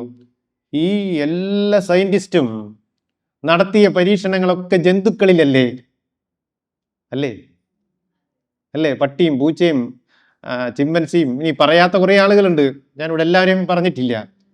അവരൊക്കെ നടത്തിയത് പന്നിയിലും കോഴിയിലും എലിയിലും ഒക്കെ നടത്തിയവരുണ്ട്. അതൊക്കെ ഇതിൻ്റെ കൂട്ടിച്ചേർത്ത ബിഹേവിയറിസമാണ്. അപ്പോൾ അദ്ദേഹത്തിന് അന്നൊരു ഉൾക്കാഴ്ചയുണ്ടായി. ഇതെല്ലാം നടത്തിയത് ജന്തുക്കളുടെ ബുദ്ധി വെച്ചല്ലേ? അല്ലേ? ജന്തുക്കളെ പരിശീലിപ്പിക്കുന്ന പോലെയല്ലല്ലോ കുട്ടികളെ പരിശീലിപ്പിക്കേണ്ടത്. നമ്മുടെ ക്ലാസ് മുറിയിൽ ജന്തുക്കളല്ലല്ലോ വന്നിരിക്കുന്നത്, അല്ലല്ലോ. കുട്ടിയുടെ ബുദ്ധിയും മനുഷ്യന്റെ ബുദ്ധിയും മൃഗങ്ങളുടെ ബുദ്ധിയും വേറെ വേറെയല്ലേ? എന്തോരം വ്യത്യാസങ്ങളുണ്ട് രണ്ട് ബുദ്ധിക്കും തമ്മിൽ, അല്ലേ? വിവേചനശേഷി, അങ്ങനെ പലതും ഉണ്ടല്ലോ. യുക്തിചിന്ത, ശാസ്ത്രചിന്ത, സാമൂഹ്യ ബോധം, അങ്ങനെ കരുണകൾ, അങ്ങനെ പലതും ഉണ്ടല്ലോ. തിരിച്ചറിവ് ഒക്കെ ഉണ്ടല്ലോ. അപ്പോൾ അദ്ദേഹത്തിന് തോന്നി, ഇത്രയും നാളും ബിഹേവിയറിസ്റ്റുകൾ പറഞ്ഞതെല്ലാം ജന്തുക്കളിലായിരുന്നത് കൊണ്ട് ഇത് ശരിയല്ലല്ലോ. അങ്ങനെ ഒരു സ്പാർക്ക് ആദ്യമായിട്ട് വാട്സൺ പുറത്തേക്ക് വിട്ടു. വാട്സൺ വിട്ട ഈ സ്പാർക്ക് ലോകം മുഴുവൻ കത്തിപ്പിടിച്ചു. ലോകം മുഴുവൻ അത് ഏറ്റെടുത്തു. അങ്ങനെയാണ് ബിഹേവിയറിസം അവസാനിക്കുന്നത്. ക്ലിയറായോ? പിന്നെ ഞാൻ രാവിലെ വന്നപ്പോൾ ചോദിച്ചൊരു ചോദ്യത്തിലേക്ക് വന്നു. മനുഷ്യന്റെ മനസ്സ് എവിടെയാണ്? ബുദ്ധി എവിടെയാണ്? ഇന്റലിജൻസ് എവിടെയാണ്? അങ്ങനെയുള്ള ചിന്തകളിലേക്ക് വന്നു. പട്ടിനെയും പൂച്ചനെയൊക്കെ വിട്ടു, നായനെയും പ്രാവിനെയൊക്കെ വിട്ടു. മനുഷ്യനിലേക്ക് ലോക ചിന്തകർ വരാൻ തുടങ്ങി. അങ്ങനെ മനുഷ്യന്റെ മനസ്സിനെ കുറിച്ച് അന്വേഷിക്കുകയും അങ്ങനെ ബ്രെയിനിലേക്ക് അവസാനം എത്തിച്ചേരുകയും അങ്ങനെ ബ്രെയിനെ കുറിച്ചുള്ള പഠനങ്ങൾ പിന്നീട് നടക്കുകയും ചെയ്തു. അങ്ങനെയാണ് പലതരം ഇന്റലിജൻസ് ഉണ്ടായത്. അങ്ങനെയാണ് കൺസ്ട്രക്റ്റിവിസം ഉണ്ടായത്. കൺസ്ട്രക്റ്റിവിസം എന്ന് പറഞ്ഞാൽ ജ്ഞാന നിർമ്മിതിവാദം. ഏതിലേക്ക് എത്തി? ജ്ഞാന നിർമ്മിതിവാദത്തിലേക്ക് എത്തി. എന്തവസാനിച്ചു? ബിഹേവിയറിസം. ബിഹേവിയറിസത്തിന്റെ പ്രത്യേകതകൾ ഒന്ന് എഴുതി വെച്ച് നമുക്ക് ആ ഭാഗം അവസാനിപ്പിച്ച് ഒരു ഇന്റർവെല്ലിന് ശേഷം കൺസ്ട്രക്റ്റിവിസത്തിലേക്ക് കടക്കാം. ഒന്ന്, അതിന്റെ ഭാഗമായിട്ടാണ് ടീച്ചർ സെന്റേർഡ് എഡ്യൂക്കേഷൻ വന്നത്. എന്നുവെച്ചാൽ അധ്യാപക കേന്ദ്രീകൃത വിദ്യാഭ്യാസം, അല്ലേ? ഇപ്പൊ ഞാൻ ഇവിടെ നിന്ന് നിങ്ങൾ ക്ലാസ് എടുക്കുന്ന പോലെയായിരുന്നു പണ്ടും ഇപ്പോഴും. ടീച്ചർ സെന്റേർഡ് ആണോ? നമ്മൾ വിട്ടുകൊടുക്കുന്നുണ്ടോ അധികാരം? ടീച്ചർ സെന്റേർഡ് എഡ്യൂക്കേഷൻ ബിഹേവിയറിസത്തിന്റെ ഒന്നാമത്തെ ക്യാരക്ടറിസ്റ്റിക്സ് ആണ്. അപ്പൊ അത് ചോദിക്കാറുണ്ട്. 2, കണ്ടന്റ് ഓറിയന്റഡ് എഡ്യൂക്കേഷൻ, വിഷയാധിഷ്ഠിത പാഠ്യപദ്ധതി, ഉള്ളടക്ക കേന്ദ്രീകൃത പാഠ്യപദ്ധതി എന്നൊക്കെ പറയും. നോക്കൂ, പണ്ട് ഞാനൊക്കെ പഠിച്ചിരുന്ന കാലത്ത് ടെക്സ്റ്റിനെ ചോദിക്കൂ. ഞാൻ 2ാം ക്ലാസ്സിൽ വെച്ച് കരഞ്ഞിട്ടുണ്ട്. എന്താ കാരണം എന്നറിയോ? ഒരു പാഠം ഉണ്ടായിരുന്നു, പൂവൻകോഴിക്ക് അങ്കവാലുണ്ട് എന്നാണ് ടെക്സ്റ്റിൽ. പരീക്ഷയ്ക്ക് ചോദിച്ചു, പൂവൻകോഴിക്ക് ഡാഷ് ഉണ്ട്. ഞാൻ എഴുതി, പൂവൻകോഴിക്ക് 2 കാലുകളുണ്ട്. ടീച്ചർ വെട്ടിട്ടു, മാർക്ക് തന്നില്ല. അതിൽ മാത്രം എനിക്ക് മാർക്ക് പോയി. ടീച്ചറോട് തർക്കിച്ചപ്പോൾ ടീച്ചർ പറഞ്ഞു അത് ശരിയല്ല എന്ന്. അപ്പം ഞാൻ എൻ്റെ അരികത്തെ കൂട്ടുകാരനിൽ നോക്കി, അവൻ എഴുതി വെച്ചിരിക്കുന്നത് പൂവൻകോഴിക്ക് തലയുണ്ടെന്നാണ്. അതും തെറ്റാ. എന്താ കാരണം? കണ്ടന്റ് ഓറിയന്റഡ് എഡ്യൂക്കേഷൻ ആയിരുന്നു പണ്ട്. ടെക്സ്റ്റിലുള്ളത് അപ്പടി ഓർത്ത് വെക്കൽ മാത്രമായിരുന്നു. അതാണ് ഉരുവിട്ട് പഠനം, ആവർത്തിച്ച് പഠനം, കാണാപ്പാഠം എന്ന് പറയുന്ന പല ക്യാരക്ടറിസ്റ്റിക്സ്. ഇപ്പൊ അങ്ങനെയാണോ? ഇപ്പോ കണ്ടന്റ് ഓറിയന്റഡ് അല്ലല്ലോ, പ്രക്രിയാധിഷ്ഠിത പാഠ്യപദ്ധതി അല്ലേ, പ്രോസസ് ഓറിയന്റഡ് ആണ്, അല്ലേ? അതുകൊണ്ടാണ് ചെമ്പരത്തി പൂവാണ് ക്ലാസ്സിൽ സയൻസിൽ ചിത്രം വരയ്ക്കാൻ പഠിപ്പിക്കുക. ചെമ്പരത്തി പൂവിന്റെ ഛേദം പഠിച്ച കുട്ടിക്ക് പരീക്ഷയ്ക്ക് ചോദിക്കുക ഗന്ധരാജന്റെ ഛേദം വരയ്ക്കാനാ, ചെത്തിയുടെ ഛേദം വരയ്ക്കാനാ. എന്താ കാരണം? ഒരു പൂവ് മാത്രമല്ല, പല പൂക്കൾ ഇപ്പോൾ ക്ലാസ്സിൽ മുറിച്ച് നോക്കുന്നുണ്ട് കുട്ടികൾ, വീട്ടിൽ ചെന്നും അത് ആവർത്തിക്കുന്നുണ്ട്. അങ്ങനെയുള്ള അസൈൻമെന്റുകളാണ്. അതുകൊണ്ട് ചെമ്പരത്തി പൂവ് ചോദിച്ചാലും മറ്റേത് ചോദിച്ചാലും കുട്ടിക്ക് എഴുതാൻ പറ്റും. അതുകൊണ്ട് ടെക്സ്റ്റിൽ നല്ല ഇപ്പോൾ ചോദ്യങ്ങൾ വരുന്നത്. ഭാഷാ ക്വസ്റ്റ്യൻ പേപ്പറൊക്കെ നിങ്ങൾ ശ്രദ്ധിച്ചിട്ടുണ്ടാവും, അല്ലേ? അവർക്കുള്ള ടെക്സ്റ്റിൽ നല്ലല്ലോ കവിതയും കഥയും ഉദ്ധരിച്ച് ചോദിക്കുന്നത്. പകരം കഥയെ കവിതയാക്കൂ, വാർത്തയാക്കൂ, തലക്കെട്ടുണ്ടാക്കൂ, കാർട്ടൂണാക്കൂ ആണല്ലോ. അതിന് കാരണം വ്യവഹാരവാദം പോയി, കണ്ടന്റ് ഓറിയന്റഡ് എഡ്യൂക്കേഷൻ പോയി, ഉള്ളടക്ക കേന്ദ്രീകൃത പാഠ്യപദ്ധതി പോയി. അപ്പൊ 2ാമത്തെ പോയിന്റ് എന്താണ്? അത് നന്നായി മനസ്സിലാക്കണം. അതിന്റെ പല എക്സാമ്പിളുകളും ചോദിക്കും. 3, കുട്ടി ഒഴിഞ്ഞ പാത്രമാണ്, ഒരു ബ്ലാങ്ക് സ്ലൈറ്റ് ആണ്. അതെങ്ങനെ എക്സ്പ്ലെയിൻ ചെയ്യാമോ? പണ്ട് ഉണ്ടായിരുന്ന ഒരു കൺസെപ്റ്റ്, കുട്ടികൾക്കൊന്നും അറിയില്ല, നമുക്കേ അറിയൂ, നമ്മൾ പകർന്നു കൊടുക്കണം. ഇപ്പോഴോ? ഇപ്പൊ അങ്ങനെയാണോ നിങ്ങൾ? കുട്ടിക്ക് പലതും അറിയാം. ഇപ്പൊ ഒരു ഔഷധ സസ്യങ്ങൾ പഠിപ്പിക്കുന്ന ഒരു ക്ലാസ്, ആ നീ വൈദ്യര മോനല്ലേ, നിനക്കറിയുന്ന കാര്യങ്ങളൊക്കെ ഒന്ന് പറയടാ. അപ്പോൾ അവന് കുറേ ചെടികളൊക്കെ ചിലപ്പോൾ കൊണ്ടുവന്ന് പരിചയപ്പെടുത്തും അല്ലേ. അപ്പോൾ കുട്ടികളുടെ ഇടയിലും പലതരത്തിലുള്ള റിസോഴ്സുകളുണ്ട്, അവർക്ക് പലതും അറിയാം, അവരും പലയിടത്തുനിന്നും വിവരങ്ങൾ ശേഖരിച്ച് വെച്ചിട്ടുണ്ട്. അത് പങ്കുവെച്ചുകൊണ്ടാണ് ക്ലാസ് തുടങ്ങുന്നത്. അതുകൊണ്ട് കുട്ടി ഒരു ബ്ലാങ്ക് സ്ലേറ്റ് അല്ല ഇപ്പോഴത്തെ ഒരു കൺസെപ്റ്റിൽ. ഇത് ബിഹേവിയറിസ്റ്റ് രീതിയാണ്. ഏത്? കുട്ടി ഒഴിഞ്ഞ പാത്രമാണ്. 4, കുട്ടിയുടെ പഠനം യാന്ത്രികമാണ്. യാന്ത്രിക പഠനം അറിയാലോ, കാണാപ്പാഠം, ഉരുവിട്ട് പഠനം, ഇമ്പോസിഷൻ, കോമ്പോസിഷൻ, അതൊക്കെയാണ് വ്യവഹാരവാദം. ഇപ്പോഴോ പഠനം സ്വാഭാവികമാണ് അല്ലേ. ഇപ്പോൾ നിങ്ങൾ ശ്രദ്ധിച്ചിട്ടുണ്ടോയെന്നറിയില്ല, പണ്ട് ഞാനൊക്കെ വിദ്യാലയത്തിൽ പഠിക്കുന്ന കാലത്ത് ഡയറി എഴുതാൻ പറഞ്ഞാൽ 2 അസുഖം എഴുതൂ, പനിയും തലവേദനയുമായതിനാൽ വിദ്യാലയത്തിൽ വരുന്നില്ലെന്ന്. ഇപ്പോഴോ ഇപ്പോൾ ഓരോ കുട്ടിയുടെയും അവസ്ഥ എന്താണോ അത് അപ്പടി എഴുതുന്ന ഒരു രീതിശാസ്ത്രമാണ് വളർത്തിയെടുക്കുന്നത് അല്ലേ. എനിക്കിന്ന് അമ്മൂമ്മരെ വീട്ടിൽ പോകേണ്ടി വന്നു, അല്ലെങ്കിൽ അച്ഛനും അമ്മയും ഇന്നലെ വഴക്കായതിനാൽ വരാൻ പറ്റിയില്ല, എന്താണോ കാരണം, യഥാർത്ഥ കാരണം എഴുതുന്നു. അതാണ് സ്വാഭാവികമായിട്ടുള്ള എഴുത്ത്. മറ്റേത് യാന്ത്രികമായ എഴുത്താണ്. അപ്പോൾ അതാണ് അടുത്ത പോയിന്റ്. കുട്ടി അറിവിൻ്റെ സ്വീകർത്താവാണ്. കുട്ടി അറിവിൻ്റെ സ്വീകർത്താവാണ്. കാരണം കുട്ടി ഇങ്ങനെ സ്വീകരിക്കാനിരിക്കുകയാണ്. എന്തറിവും മാഷ് തന്നോ, ഞാൻ പിടിച്ചോളാം. പക്ഷെ ഇപ്പം അങ്ങനെയല്ല, കുട്ടി അറിവ് നിർമ്മിക്കുന്ന ആളാണ്. കുട്ടി അറിവ് നിർമ്മിക്കുന്ന ആളാണ്. ഇപ്പോൾ രണ്ടും പഠിച്ചു പോകണം, വ്യവഹാരവാദവും ഇതും. പിന്നെ എല്ലാ പ്രായത്തിലുള്ളവർക്കും ഒരേ സമീപനമായിരുന്നു. എന്താ? അന്ന് TTCക്കും BEdനും ഒരേ സൈക്കോളജിയാ, മനസ്സിലായോ? ഇപ്പോഴോ? ഇപ്പൊ സൈക്കോളജി ഞാൻ പഠിക്കാൻ തുടങ്ങിയപ്പോഴാണ് മനസ്സിലായത്, എത്രയോ തരം സൈക്കോളജി ഉണ്ടെന്നറിയോ. കുട്ടികളുടെ മനഃശാസ്ത്രം, വൃദ്ധന്മാരുടെ മനഃശാസ്ത്രം, രോഗികളുടെ മനഃശാസ്ത്രം, ഇങ്ങനെ സൈക്കോളജി തന്നെ ആയിരക്കണക്കിന് ഉപവിഭാഗങ്ങളായിട്ട് മാറിയിട്ടുണ്ട്. പണ്ട് അതൊന്നുമില്ല, ആകെ ഒരു സൈക്കോളജി ഉള്ളൂ. എല്ലാ കുട്ടികളോടും ഒരേ സമീപനം. നഴ്സറി കുട്ടിനെ പഠിപ്പിക്കാൻ പോണ ടീച്ചർക്കും ഒരേ ട്രെയിനിങ് സൈക്കോളജിയിൽ, ഹയർ സെക്കൻഡറി കുട്ടിനെ പഠിപ്പിക്കാൻ പോണ കുട്ടിക്കും ഒരേ സമീപനം. കാരണം അന്ന് ഈ ശാഖ വികസിച്ചിട്ടുണ്ടായിരുന്നില്ല. അതുകൊണ്ട് എല്ലാ കുട്ടികളോടും ഒരേ സമീപനമായിരുന്നു വ്യവഹാരവാദത്തിൽ അവലംബിച്ചിരുന്നത്. പിന്നെ അധ്യാപനം എന്നത് പരിശീലിപ്പിക്കലായി. അധ്യാപകന്റെ പേര് ടീച്ചർ എന്നാണ്. ഇപ്പം എന്താ പേര്? ഫെസിലിറ്റേറ്ററായി അല്ലേ, മെന്ററായി, പല പേരുകളിലായിട്ട് മാറിയിട്ടുണ്ട്. അങ്ങനെ കുറേ കാര്യങ്ങളാണ് വ്യവഹാരവാദത്തിൻ്റെ ക്യാരക്ടറിസ്റ്റിക്സ് ആയിട്ട് പറഞ്ഞ് അവസാനിപ്പിക്കാനുള്ളത്.